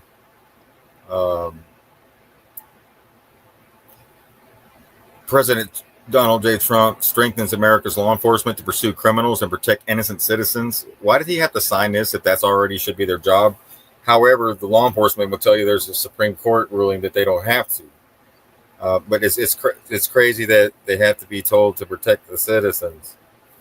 So I thought this was kind of weird, but this gives them even more militarized power to, quote unquote, go after the criminals, right? I guess, Mike, you're going to touch on Trump. Trump said he was being sarcastic about ending the war. I'll go ahead and play that real quick. Yeah, go ahead. Because it goes with it. This shows you there's multiple Trump characters, folks. Go ahead. Yeah, y'all remember when Trump said he would, if you voted for, on his campaign trail, he said if you vote for him, he'll end the war in 24 hours. This is the same thing as the Hillary Clinton, or she should be locked up message. He's saying that he was just being sarcastic, but yet people voted for that. People, voted for him because we don't want no more wars. But here we go. This is out of his mouth. As a candidate, you said you would have this war settled in 24 hours. Well, I was being a little bit sarcastic when I said that. I would. What I really mean is I'd like to get it settled, and I think I'll be successful. What's the plan if Putin doesn't agree to a ceasefire? bad news for this world because so many people are dying. But I think he's going to agree. I really do. I think I know him pretty well, and I think he's going to agree. As a candidate, you said you would have this war settled in 20. Candidate, you said. Keyword as a candidate. So when he was running, it was one thing, but once he got elected, it was a whole nother thing. So we're seeing a repeat of what these people do every time that they get into power. But like Trump said, like Mike said, we believe he's been swapped out already, especially since him and Melania got COVID-19, which is code that they were taken out. Remember, everyone got on the mainstream media and told everybody they had COVID. One by one, well, two of them were Melania and Trump. And ever since Trump went to the hospital and he came out with that black mask on his face, and when he never wore one before, that's when something kind of changed in his demeanor and how things move forward. You would have this war settled in 24 hours. Well, I was being a little bit sarcastic when I said that. Being sarcastic, but don't talk a big game if you're not going to do it in 24 hours. Just tell people you're going to, like you said, try to make that happen. So they, like I said, they say one thing and do another. Also, we have a few things, and I know some of this is going to be a little hard to hear. I think this is just like this comment here.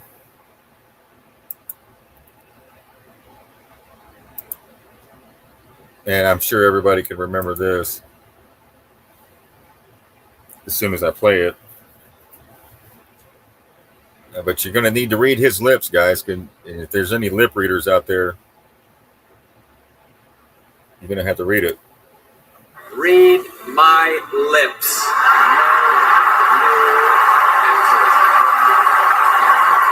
Read my lips.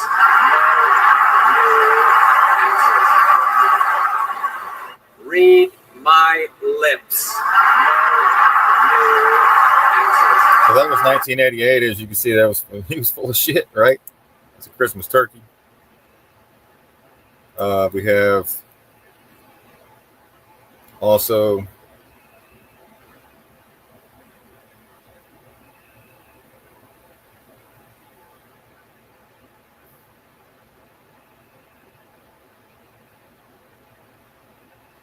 okay, covered that. We have also let me go down to it. Let's open this. And let's open this so that y'all can be prepared for what's coming instead of being caught off guard. But I'm going to play some quotes directly out of his mouth. This is Trump right here. He says he's the father of the vaccines. And this next one is also going to be, if it weren't for him, we wouldn't have the vaccines. Right here. Trump, you wouldn't have a vaccine if it weren't for me. Not a good look. But let's play this from, was this Fox? I would have put a warning on or something on just that particular vaccine, but I certainly would have paused it and gotten front page news all over the world. And then people don't want it, and it probably even affects the others because, there's a big situation with a lot of people don't want to take the vaccine. Well, this played right into their hands. And they want me to do public service messages and everything about everybody taking the vaccine. And look, I guess in a certain way, I'm the father of the vaccine because I was the one that pushed it. I'm the father of the vaccine because I'm the one that pushed it. To get it done in less than 9 months was a miracle. Fauci Operation Warp Speed, he called it a miracle because it was done so quickly. And it would take 3 to 5 years. He thought it was something that just wouldn't be that effective because Fauci told him it would take 3 to 5 years. Trump did it in 9 months. it would take so long to get. I pushed the FDA like they have never been pushed before. I wouldn't exactly say they're in love with me. They have never. This is a very bureaucratic organization. I pushed them like they've never been pushed before, and that's why we have it. when they did the pause on Johnson and Johnson, I thought that was a very, very stupid thing to do. Would you? He just said when they paused the Johnson and Johnson, that was a stupid thing to do, out of his own mouth. And we know what has happened since with these bioweapons. You recommend to our audience? So Fauci was telling him 3 to 5 years. Trump told him, we're going to get Operation Warp Speed through the DOD and Department of Energy, et cetera, in 9 months. That they get the vaccine then? I would recommend it, and I would recommend it to a lot of people that don't want to get it, and a lot of those people voted for me, frankly. Right. That's when his base was split. Once he did that, here we are again. So last week, Big Pharma ran millions of dollars video of negative about this crazy police interaction that happened in Taylor County, West Virginia. Which I won. The cops showed up at this guy's house without a. Almost 74 million votes. We had Big Pharma against us. We had ran millions of dollars of negative advertisements against me during the campaign, which I won, by the way, but find that out. Almost 74 million votes. We had Big Pharma against us. We had the media against us. We had Big Tech against us. We had a lot of dishonesty against us. But Big Pharma alone ran millions and millions of dollars in ads. In fact, I looked at it and said, who is it? I've never seen anything quite like it, because I told them I'm going to have to do this. I was put here to do a job. And Pfizer and others were way ahead on vaccines. You wouldn't have a vaccine if it weren't for me for another 4 years, because FDA would have never been able to do what they did, what I forced them to do. Y'all heard him say it again. You wouldn't have had it in 4 years, but he fast-tracked it. He bypassed all the testing trials. And Pfizer and others even decided to not assess the results of their vaccine. In other words, not come out with a vaccine until just after the election. That's because of what I did with favored nations and these other elements. So just a reminder of what was said. And now we see 4 or 5 years later, what has taken place within our own communities and our own families, and their health has declined since this took place. Not everybody has gotten anything that I think some of them were probably not the one. But if you're wondering why we still haven't had justice, it's because the people involved, including right here, right? Why we haven't had Nuremberg trials, Nuremberg 2.0. Well, it's because of this right here.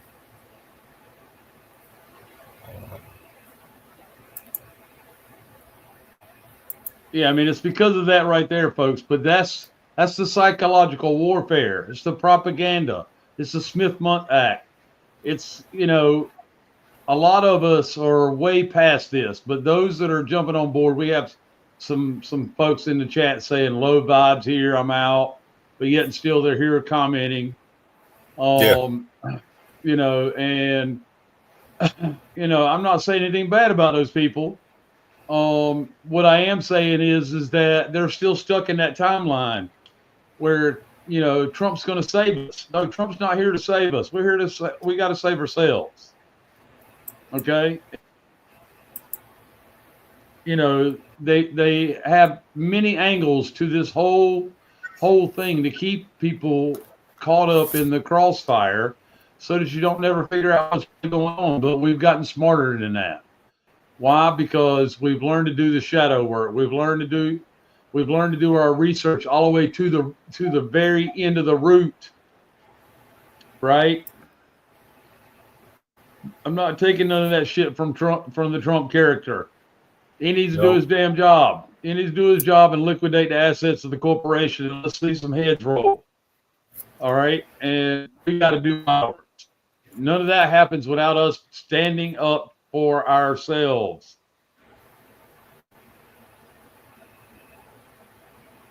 Go ahead, yeah.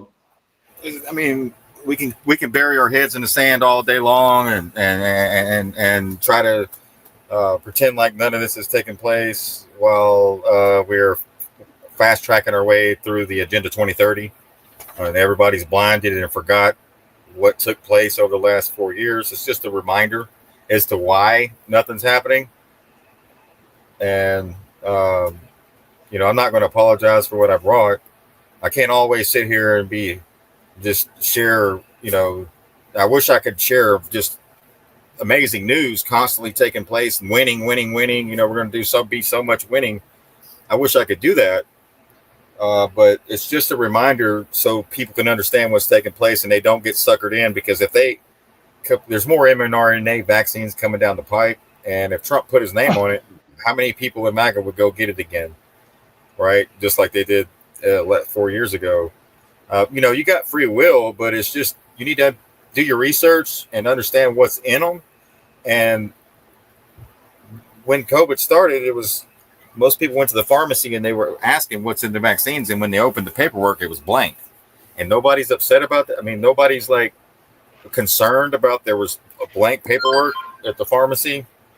Right. So it's just a reminder, because they're not done. You got more coming. Until people wake up and realize what has taken place, we're going to lose more people, or they're going to sacrifice more. Instead of taking responsibility for what they've done, they're going to sacrifice more people. Okay. So that's all I got. I'll pass it on to you, Mike. I look forward to seeing what you got. All right. So real quick, the tail end of the conversation, some folks believe that Trump fast tracked the vaccination before they could perfect it and make it mandatory. Oh, they made it mandatory in 2020. Okay, it didn't last very long, right? Well, it lasted too long because there's still people dropping dead from it, right? And what they couldn't do to make it mandatory, they used the narrative. Even if they use Trump's voice, they use the narrative to get people to take it. I mean, they were doing Happy Meals and $100 bills and all kinds of stuff to get people to take it. I mean, it was the craziest mess we've ever seen in our lives on a vaccine. When you ask, to see what ingredients were listed in the vaccine, there was none listed. All the ingredients were never listed in the vaccine. They're supposed to be listed, and the doctor is supposed to know what they are. Well, they didn't know. They were getting a check.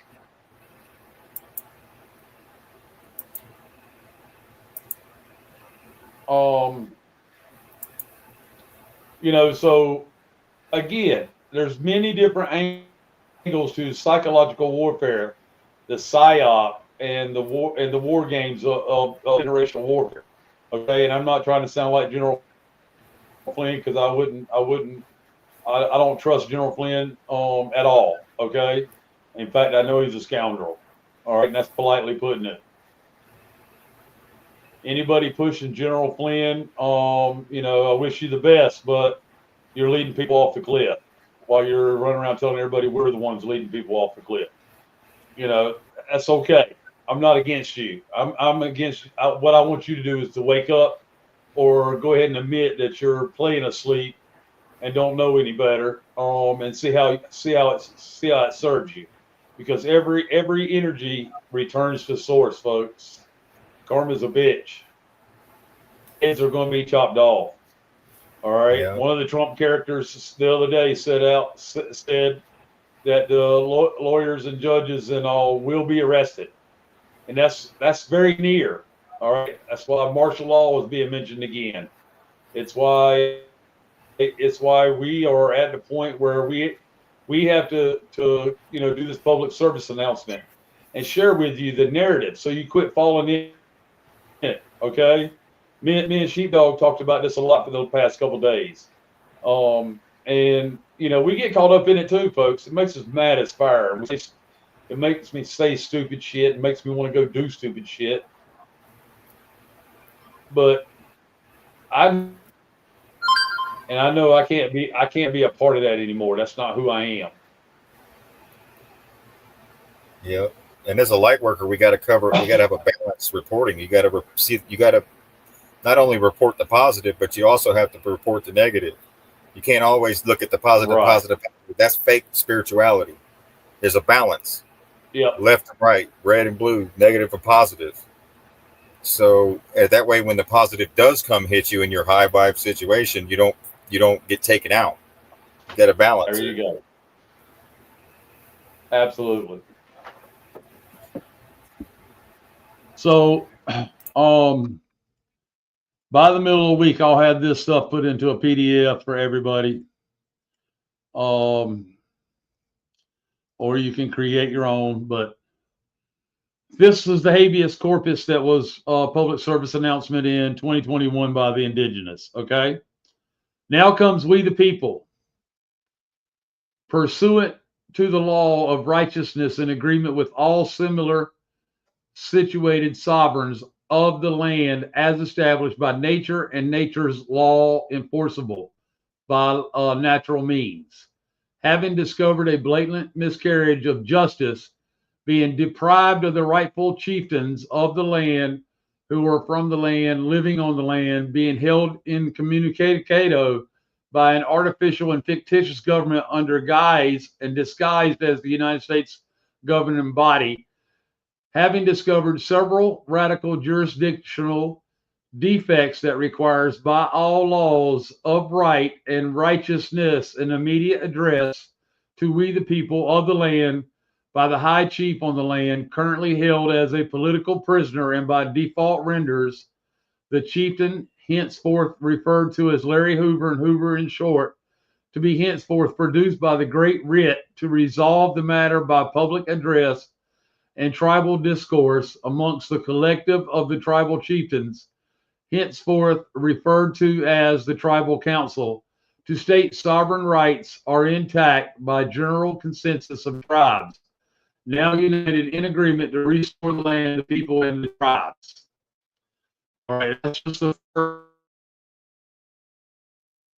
There are orders to release Larry Hoover, but most right. But this is our turn to take action. Taking note of and recognizing that all the colonial settlers, by every artifice of deception, false accusations, double standard, and blatant disregard for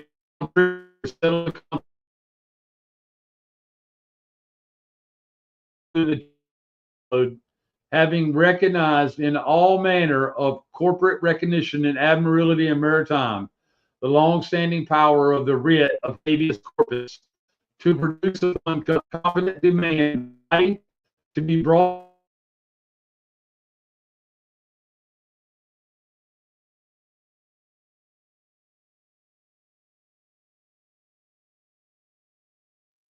public notice to agent and principal, as it is well established at bar,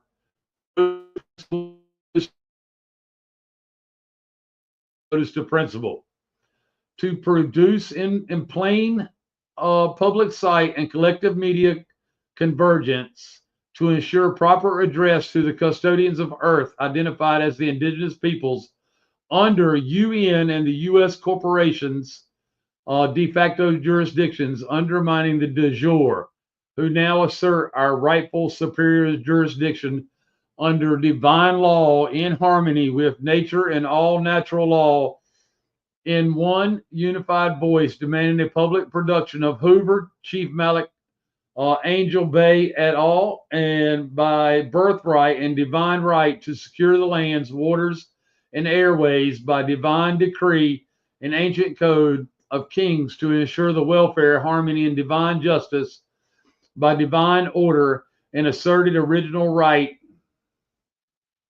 to restore the land, people, waters, and airways to the pristine condition as the corporations under color of law, having settled these facts by UN Indigenous Rights Act. I'm going to say that again. Settled these facts by the UN Indigenous Rights Act and U.S. Indigenous Rights Act to return any and all tribal authority to restore the aforementioned. All right. This is habeas corpus habeas corpus, okay? Our call to action is to put our name in the blank, all right? My name, in my sovereign capacity, agree with and support the caretakers of the land, water, and the skies according to universal law and divine birthright to call forth the chief caretakers of the land on the land to be seen walking on the land in answer to the great writ of habeas corpus now in public domain in full agreement.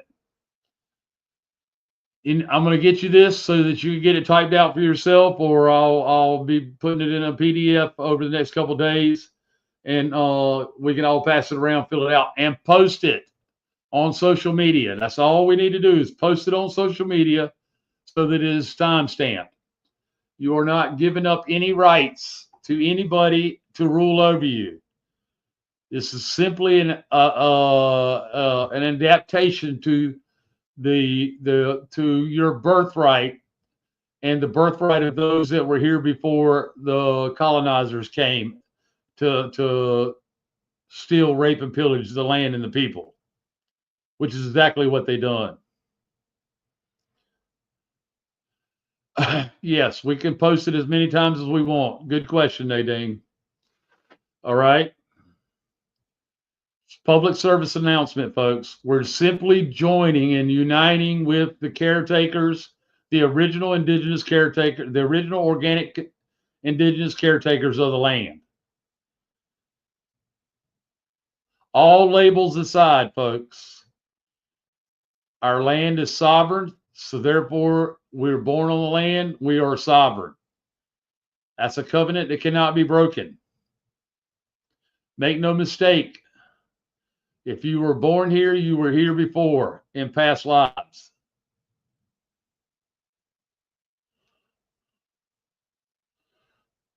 Yes, Susu News Suze says manifest and will into existence the best for the advancement for humanity and our ascension.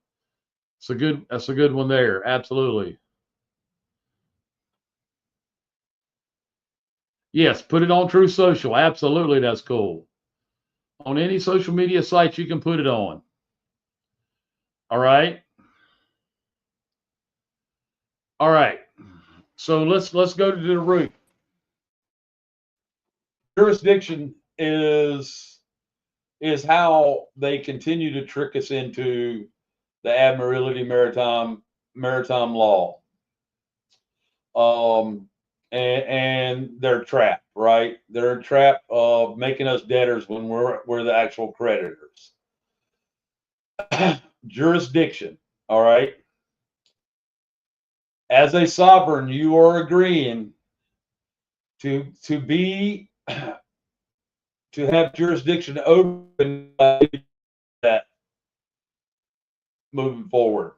Okay, you were born with all the right tools and all the knowledge, and it was suppressed and you were lied to. We all. No longer can it be suppressed. The chiefs are standing up all over the places, all over the place. The empresses.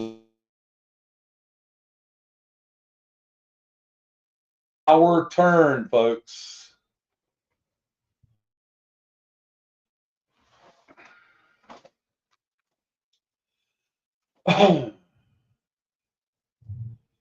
A lot of the stories about coming over, somebody said, explain that one. If we were born here, we were here in the past lives, okay? A lot of stories about boats aren't true, folks.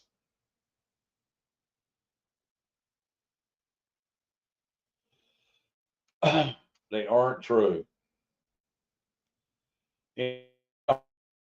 Knowing that the UN is part of the habeas corpus, you have to understand the version of the UN we've been given was all scripted.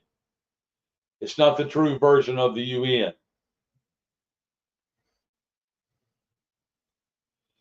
There's 2 books recently recommended. Let me pull them up. And we have the PDFs now too, so you don't have to buy the book. But Our job is to either get adopted by a tribe in the area for which we live or research the tribe that we actually came from. All right, on your mother's side. Is that correct, Sheepdog? Yeah, as far back as you can. Yeah, as far back as you can. And the I'm going state. to take at the state, right? At the state level, right? And the state from which they came, if you could trace back their origins. But also the last name is important. All right. So here's one of the books right here.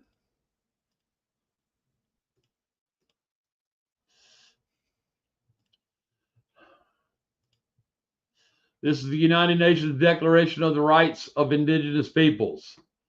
Okay. We here at Truth Seekers are currently setting up ourselves as a tribe and will be recognized by the United Nations. Okay. We will follow the instructions. I'm not sure which part I bleeped out on.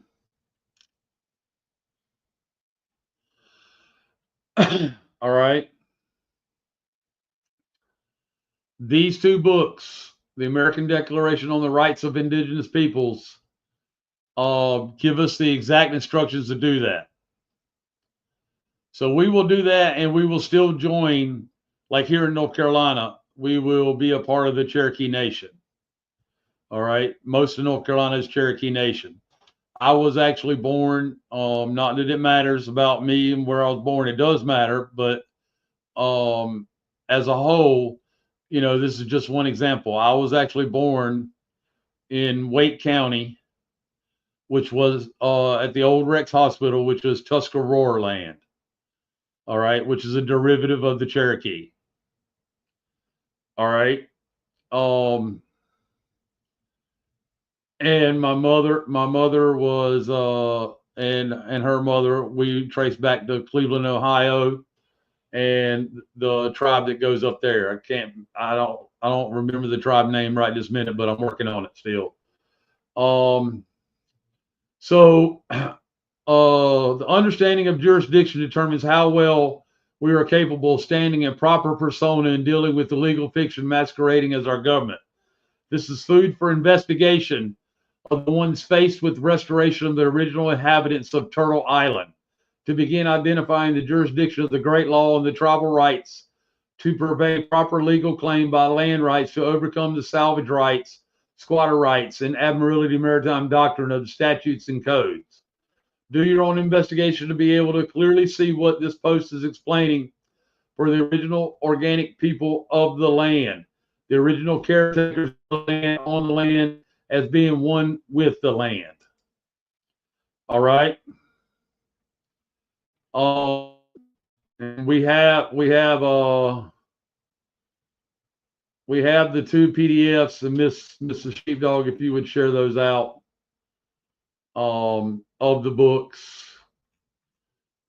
Folks, we got homework, and the reason why you hear a little bit of an urgency, somewhat of a sense of urgency in my voice, is because I had two family members drop dead from the vaccine. Okay, we tried to warn them, they still took it. We've had several boots on the ground in the past 5 days. 27-year-old, a 34-year-old in perfect health drop over for the same thing. Okay, those are a couple boots on the grounds. 27 years old and 34 years old. They turned up the frequency on us. Okay, you can go back and look at the Schumann residents over the last 9 or 10 days. This is one of the things that I was talking to Rod about when the show started tonight. But you can go back and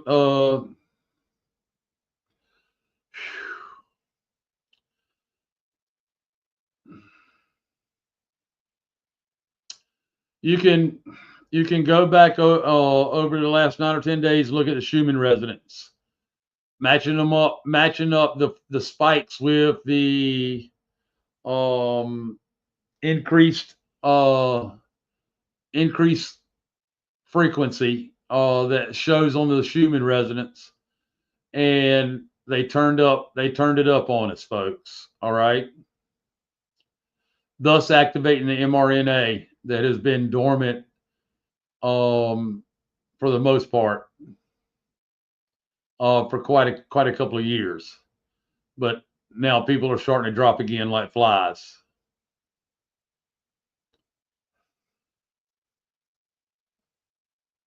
We missed this in 2020 and 2021, our opportunity to stand up and take our country back.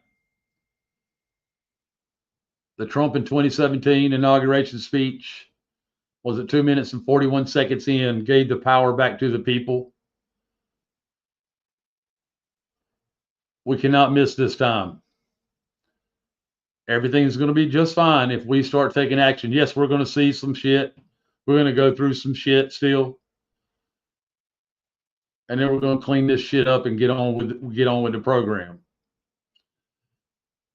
As far as your trust goes, do not fill out any more paperwork concerning the state or federal on it.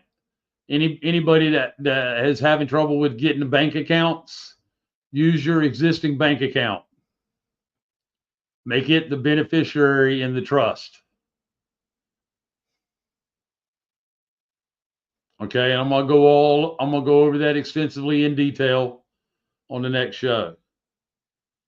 But folks, none of this works if you don't do the shadow work. If you need help with shadow work, we're going to put some of that stuff out over the next couple of shows.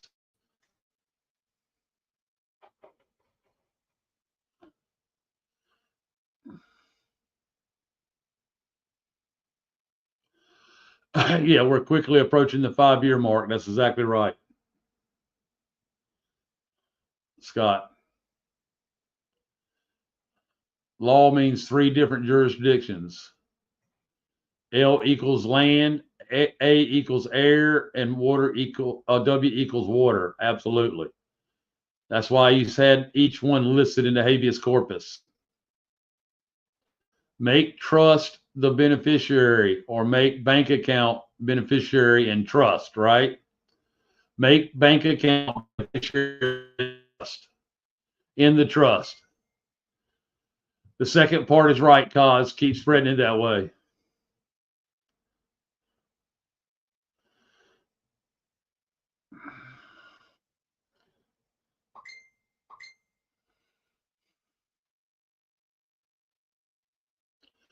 Shadow work is you dealing with your ego, okay? That's the simplest way to put it. It's not easy to get started, but once you get started, you will have so much peace about you. So much more than you probably already have, because Lydia, I know you've been doing your research, but you got to do the shadow work too. Also, yes, panic attacks, all of that. Absolutely. Yes, Glenda. In the trust, you're going to make the beneficiary your bank account. All right. You do no longer need to get your birth certificate apostilled or authenticated through the state and federal jurisdictions. These are all things that are affecting the trust. If you cannot afford a P.O. box at this time, use your home address, but make sure anything that you send out has the kill box in the zip code, around the zip code. All right, let me show you what the kill box looks like around the zip code.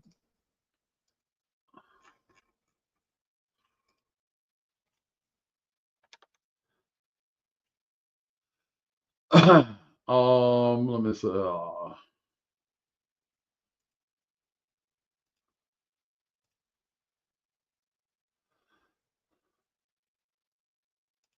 So this is my zip code right here.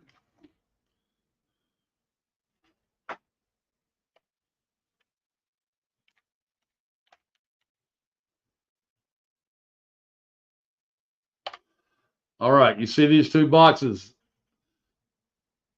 This box and this box. That's called the kill box.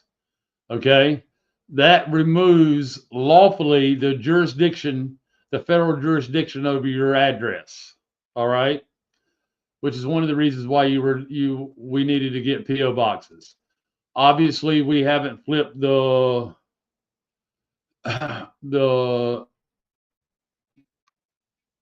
wealth transfer in our favor yet. It's coming, I do believe. Do I think everybody's going to be walking around with millions of dollars? No. But I think we will have breathing room and abundance. Absolutely, I believe that. It starts spiritually. The real gold and silver is inside you. Just like Sheepdog was talking about, the left, right, come in center, balance, climbing Jacob's ladder.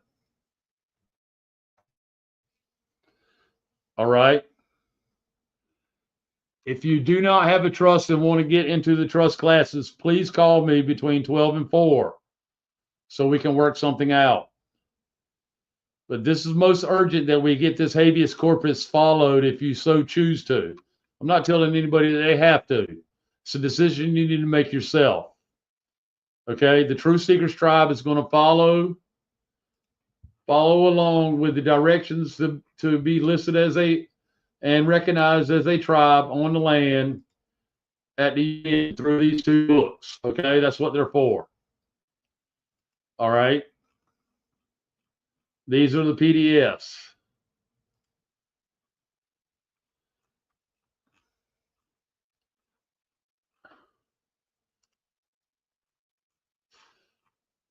My goal is to get around 50 to 100,000 people on board with the habeas corpus posting.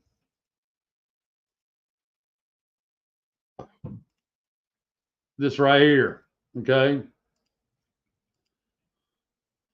And here's the official public announcement that we missed the first time in 2021.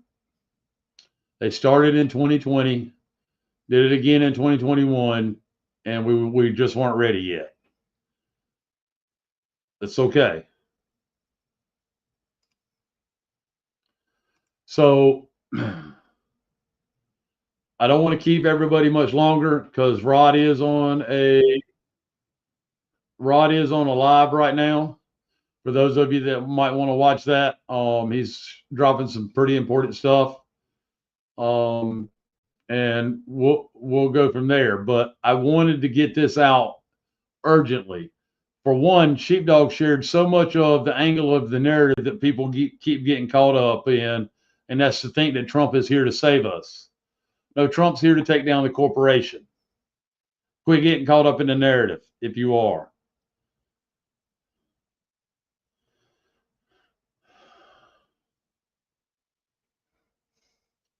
Absolutely. Share Rod's videos out. And you know, do what you can, right? Taj has some videos out. If you can take the language, this guy right here, it's funny as all get out, is spitting some truth. I believe he's a rapper. Sheepdog shared with you the Epstein Files. The Great Gatsby is a movie that I identified it while Sheepdog was shared and was mentioned in one of the videos. This is very important to understand what The Great Gatsby is about because they're telling you before they do it.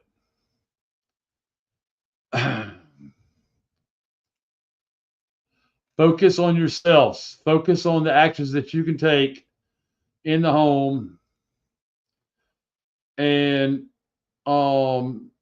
yourself and your shadow work. Okay? Your shadow work is most important, guys. You can't get started and then stop.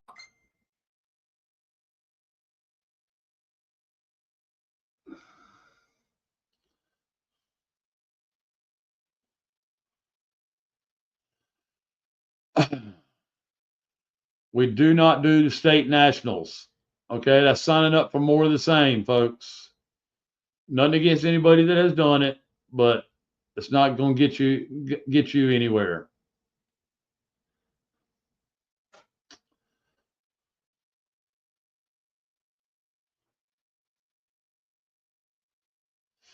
Miss Lydia, I haven't had time to check what anybody's been posting, including myself, over the past 5 days. I've had my hands full, and I know everybody understands that.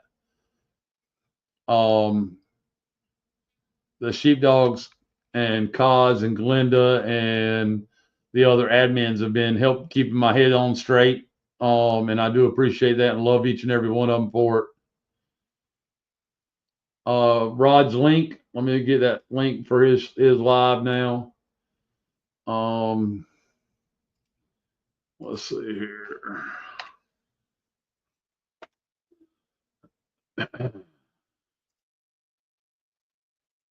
I'll post it on Rumble and everywhere else. All right, there's Rod's link for his live. Let's see, it's posted on Facebook.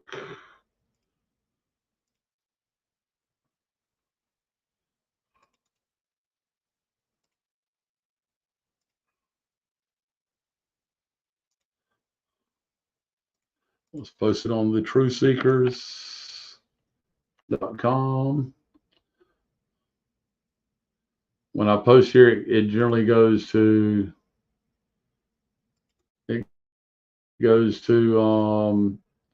LinkedIn automatically. Hopefully I'll double check that and make sure it does. There's the Rod's link. I posted it in the Truth Seekers chat, that where we're live now.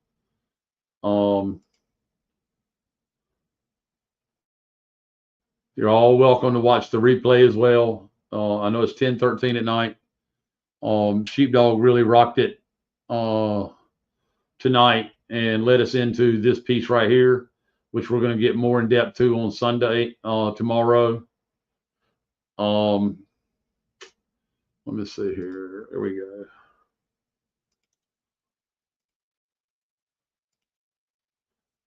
There we go. Oh, Miss Colleen had already posted it in Telegram. Thank you, Miss Cos.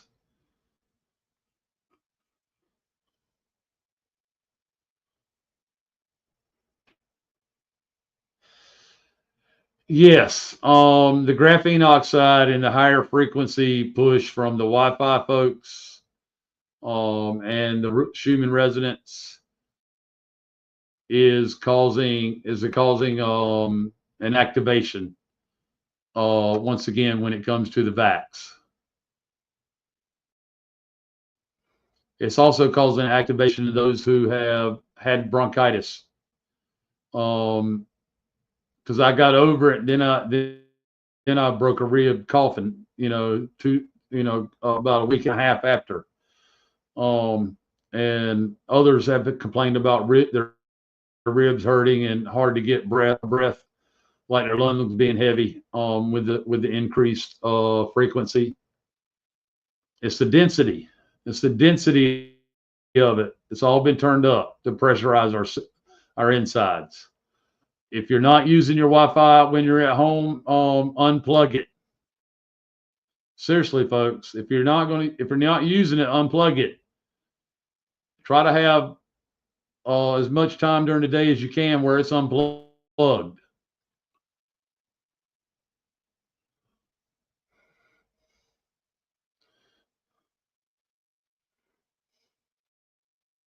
Sheepdog, did I miss anything? No. I guess tomorrow we could do the other stuff that we had and plan tomorrow night. I guess with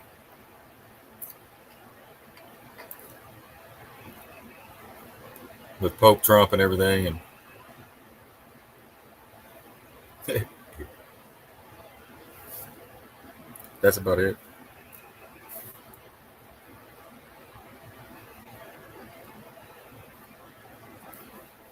I think you removed yourself. There you go. Yeah. I was wondering why I couldn't hear you. You removed yourself from the screen. Oh, wrong. Sorry about that. Okay, so Trump posted this picture on Truth Social. There's a couple of spins on it. It's disgusting to me. Okay, whether it's trolling the cabal or not, it's disgusting to me.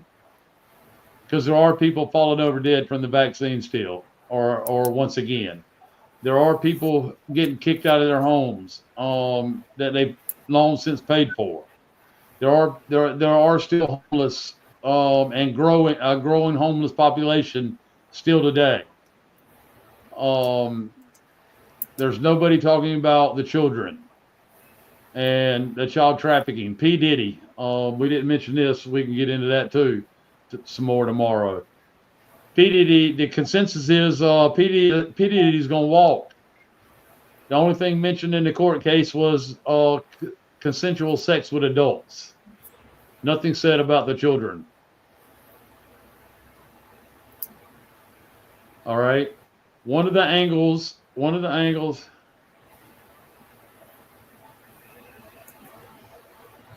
Thank you, Rose. Yes, cheating. Put your Wi-Fi router on a timer while you're sleeping. Absolutely.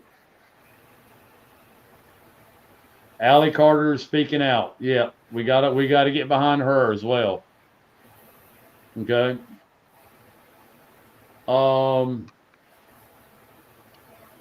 But this picture of Trump and the Pope is disgusting, and a lot of people don't see, with it. All right.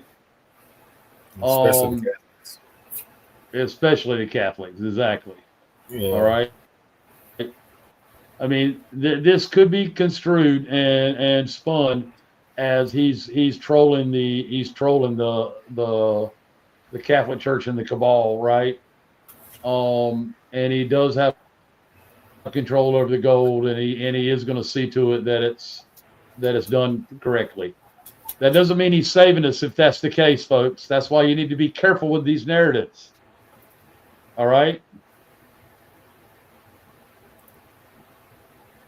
He has a job to do.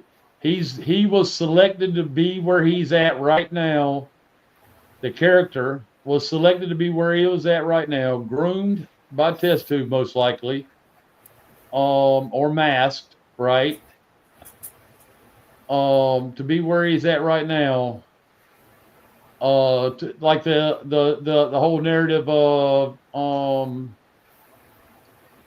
was being sarcastic when I said that. One sheepdog showed you tonight, right? Yeah. But he ran on that. Yeah, well, that's what the devil does. Gives and takes. Gives it to you and takes it away. Exactly. Okay? I'm not saying Trump's the devil. I'm saying that's how the narrative is shown to you. All right? You cannot just sit here and look at it and think that this is all good. Because it's not. It's got many different angles to it. If you're not awake and you're playing with fire, thinking that this is all good and Trump's going to save us.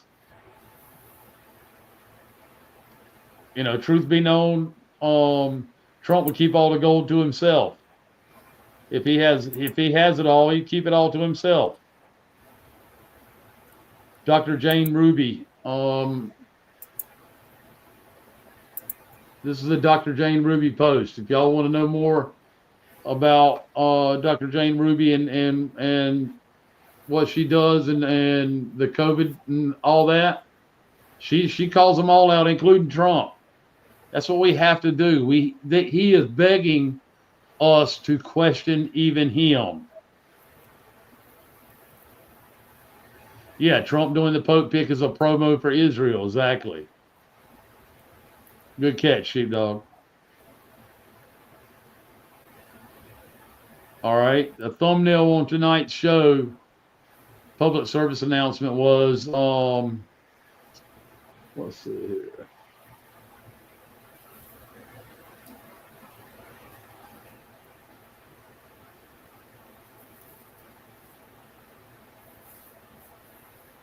Let's just go to the .com.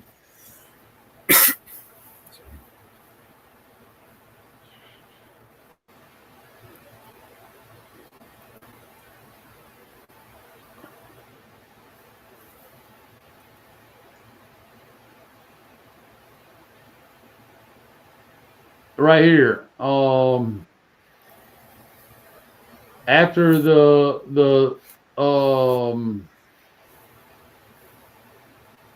after they expose and carry out all this fraud, they're going to convince you that the only way to fix it is to go digital, which we're into the digital stuff big time already, okay?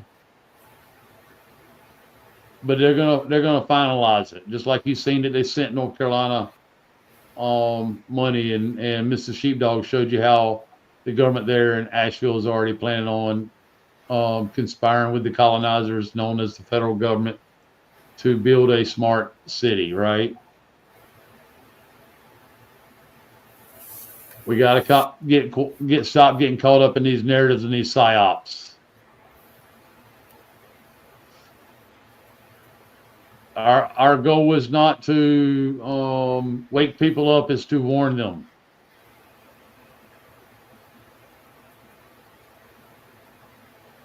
Yeah, absolutely he did. He effed himself by posting that picture, right?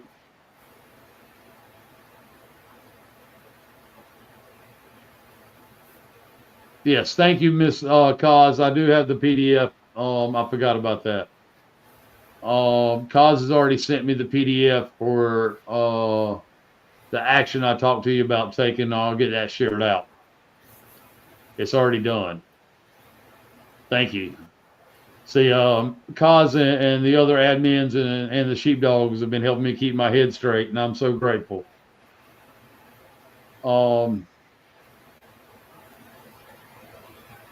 Yo, it's our turn. It's our turn. If we're going to have the pain that we've been going through and the angst and stuff that we've been going through, they are too. Okay, it's eye for an eye, right? It says it in the Bible. It's the righteous people. Isn't that what the post said?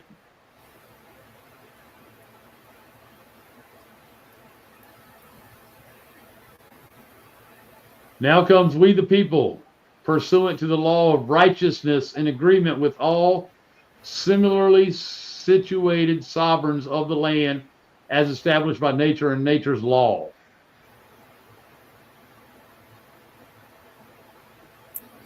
Rod is on live right here. We shared it out everywhere. I shared it out LinkedIn, all the platforms. I didn't get YouTube. Sheepdog, can you share it out in the YouTube chat? Oh yeah, I got you. All right.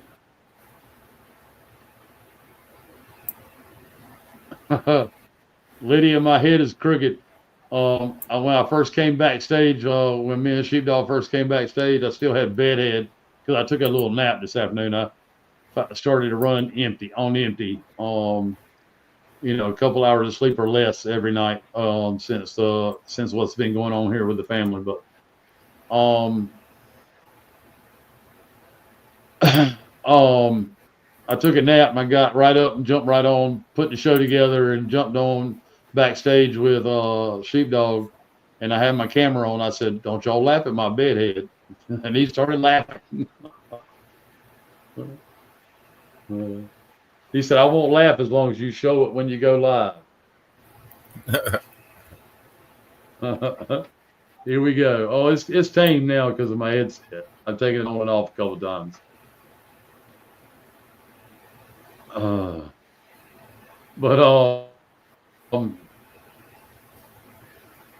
Folks, there's a sense of urgency in you doing your shadow work and coming into agreement with the habeas corpus and putting this out on social media with your name in it. Okay, the directions are all there in the PDF I'll be sharing that Cause sent me. Thank you, Ms. Cause. If you can't research back to your original tribe, which most of us can't, because we don't have the history, they've covered it all up. The Akashic records are in the ether, folks, and they're available to you. That's why your shadow work's so important. That's why understanding the breathing techniques, and when you go outside, you can ask for what you're looking for into the ether, and it'll be shown to you. All right, that's a power that you have.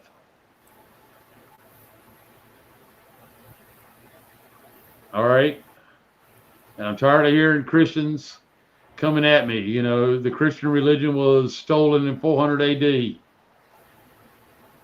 was The Gnostic culture. Yeah.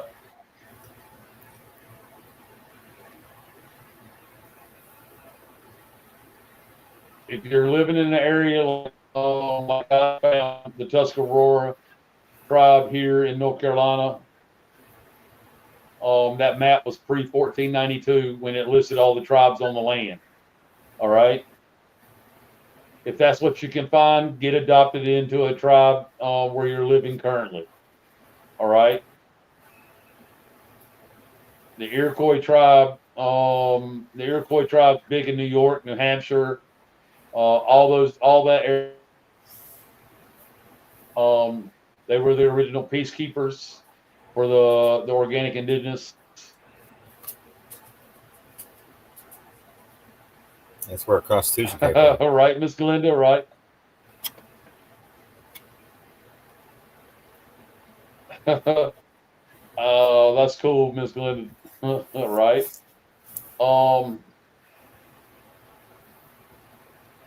What did you say? That's where our Constitution was came from. Was the Iroquois Confederation? Yeah, the Iroquois Confederation. It was an actual treaty, right? And they turned it into the Constitution. Yeah, it was.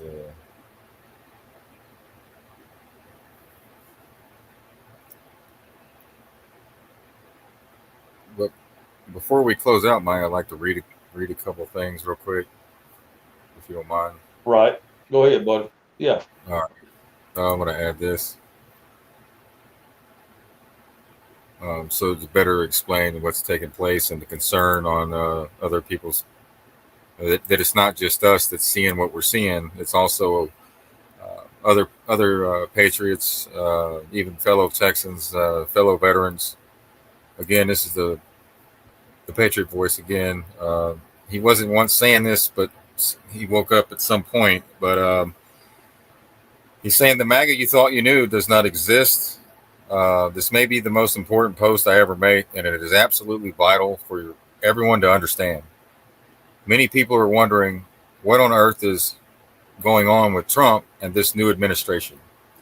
It seems like every day there is a new reason to say what the F, right? And too many is hardly recognizable from what they voted for. It feels almost as if Trump lost his identity along the way. And it seems completely different from the Trump that we saw in 2016 and even 2020. And we've made these comments on this show for months now. I've never communicated with with the Patriot Voice or anything like that. So it must be something that he's also seeing as well. But he knew something was very off when he saw many of the Silicon Valley tech bros teaming up with Trump during the campaign. And then Elon and Musk immediately praising Trump after, the Butler thing in Pennsylvania with the assassination, which to me was staged. Many of the tech bros are also believers in the dark enlightenment ideology. In essence, the way that Trump is running the country is that of a massive corporation where he is the CEO dictator who doesn't really care about all the true freedom or liberty. But in the eyes of those who believe in this, they strive for a time when things were more traditional in a more monarchical sense. That is why there is this whole iconography of Trump being portrayed as a quote unquote king. And there is much rhetoric about a third term. He's already on his third term. Do you remember when Trump said on multiple occasions during the 2024 campaign to just vote this one last time and you won't have to ever do it again? Every time I heard him say that, it was deeply unsettling to me. And I didn't quite understand why Trump was always signaling that. But now it makes total sense why. The plan is to quite literally soft coup the whole U.S. government through the Trump administration under the guise of eliminating waste, fraud, and abuse.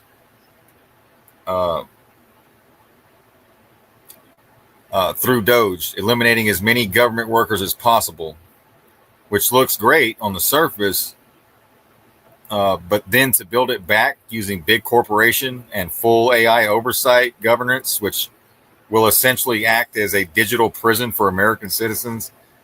That is also why you see Trump suddenly embracing AI, cryptocurrency, blockchain, mRNA vaccines, Stargate, and transhumanism, as well as Palantir creating a database for the IRS. All of this is moving us directly into the beast system with great speed and purpose. We are being totally lied to and gaslit about MAGA and Make and America First, because while, yes, America is being put first, it's not to benefit of our lives. It's not the benefit of our lives, but rather turning America into an AI-driven technocracy and surveillance police state. Think like an American-led version of the New World Order. This is exactly what George Orwell was warning about in 1984, but on steroids. We will all be like serfs and peasants to the king. The terrifying goal is to actually transform the U.S. from a constitutional republic into a technocratic authoritarian nightmare ran and owned by billionaires like Elon Musk, Bill Gates, Jeff Bezos, Mark Zuckerberg, etc., who don't care one iota about we the people. It is solely the benefit of them to them. Everything else, and I do mean everything happening, is a distraction from this demonic agenda. I understand this information may come as very shocking, but there is plenty of supporting evidence to corroborate all of this. This is why I say to not put any faith or trust in man to save us. Man will disappoint you every time. Also, do not live in fear of this, okay? But spread the word and be ready to war against it, like Mike was talking about. Look only to Christ to save us, and be prepared, because it doesn't get any better from here. And then we have that. So just read that to let people know that we're not the only ones putting this information out and trying to warn the people, but to inform so that they can make a decision when the time comes. Because they're not going to take ownership of what has taken place. They're going to sacrifice more people. They're not going to take responsibility. That's why we're not getting the trials we're expecting, or anything like that. Nobody's being held accountable. It's just constantly kicking the can and gaslighting the people. You have people like 107 calling people Doubting Thomases and stuff like that. It's been 5 years of listening to him. I decided to listen to one of his things with Nino yesterday, and I wasn't really impressed with. I wanted to tune back in to kind of see what his take was on things, and it's still much of the same. He's saying that they're still trying to get people in place and stuff like that, and and it's like, what do you mean get people in place? He was asked a question about being gold back. He just kind of gave a short answer and said if we went gold back just like that it would collapse some things and this, that, and the other, which is bullshit. They took our gold and silver just like that back in 1933, May 1st. So I don't understand what the issue is. So that kind of worries me as far as the agenda of going totally digital, cashless society. But the more that we see come out, we're seeing more evidence of the Agenda 2030 in full effect than we are in justice being served and things turning around. So that's concerning to me, and we can't put our heads in the sand and think that it's over, because it's not. Trump's cabinet administration is not the greatest. Picked the worst of the worst. A bunch of Fox News hosts, Little Rubio and Lutnick, which is they're all linked to Epstein. I mean, when you do your research, you see, and George Soros, when you do your research, you see it. Are they bringing them forward for for the people to see. So later when things take place, we know who's who. I don't know, but well, we can't let our guard down and put our heads in the sand and think that we should only stay high vibe and just only look at positive things. We also have to be able to handle the negative, like I said. But just wanted to remind people of where we came from and who said what and who did what, because if they push anything else, you'll be ready and not so trusting. And again, of these people that don't really give a shit about you. If they did, we'd already be in my opinion, this shit would already been done 4 years ago. I don't understand why that everything's being put in place for the Agenda 2030 if it's just going to be taken down immediately. I mean, maybe it's just to inform the people. I don't know. I'm not going to keep coming up with excuses, but right now, as it stands, it's playing out. It's playing out, and we have to be prepared and be made aware so that we can save ourselves. It's 2 years ahead of schedule. Yeah, it is. So 2028, Mike, that would be the end of Trump's term. Yep. Which is only less than about 1,000 days away or so. And right now, once we start seeing some things rolling as far as justice, I would love I can't wait to sit here and report all the good things that are taking place and I want nothing more than for, the Trump administration to be successful as far as taking down the deep state. But when you surround yourself with the swamp and you're telling us you're going to drain it, it doesn't make any sense to me. It really doesn't. But at the same time, I'm not fully aware of what's taking place in the background. We really don't know what's going on in D.C. We're only being told what's going on in D.C. So I keep that in mind. It's a ghost town. It's a ghost town at that. The 10 square miles is a ghost town. Yeah. I don't like a bunch of people in the ad, man. I think Stephen Miller's a liar. I think his press secretary calling America Trump's America. That's not, y'all are crowning this man and calling this Trump. This isn't Trump's America. You understand? It's another spin that people get caught up in. Yep. Yeah, his press secretary Carolyn, and she's so hard on these college students about their payments and how they're going to garnish their wages. You're attacking our children that are trying to better themselves in college, but you got money for wars and all this other shit, but they can't go to school for free, or at least a discounted rate or something that they can afford. So I don't appreciate that, the way they're being handled. And our college students are not just Democrats, they're Republicans as well, libertarians, all different walks, and maybe not even political views at all. But I don't appreciate that. And this isn't Trump's America. That's not Trump's White House. This is the people's. The power is inherent in the people, not the politicians. That's all I got. Yeah. When we were told the other night that martial law was near, folks, you're about to see the real continuity of government based on the UN and the Organic Indigenous Treaties. Okay. The courts, the judges will be arrested shortly. A lot of the lawyers will be arrested and the same for the doctors and so on and so forth. But as far as courts go, we have to step into those roles once they're gone, because we have to use the courts in a sovereign setting to bring about justice in our local areas. Does that make sense to everybody? That's why you need to stand with the indigenous, the organic indigenous, because they're going to support that. They have people that are capable of that.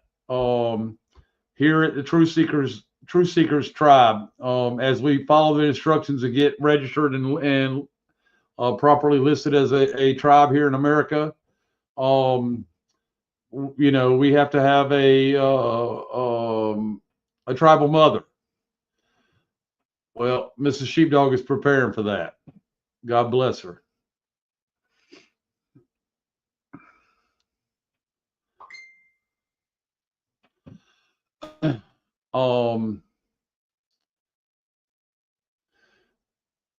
It is our time.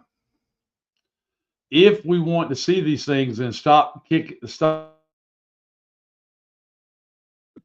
have to stand up.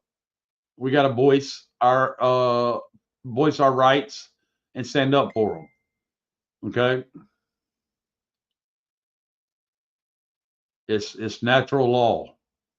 It's God's law, the creator of all things, not the God of the Bible, but the God. It's the life spark, right?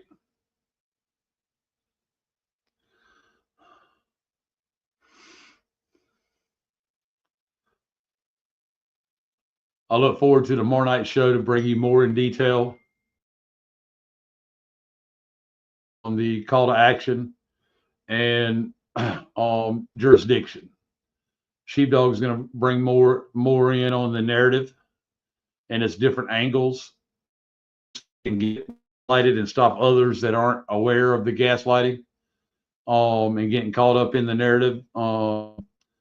Again, we can't do it for them.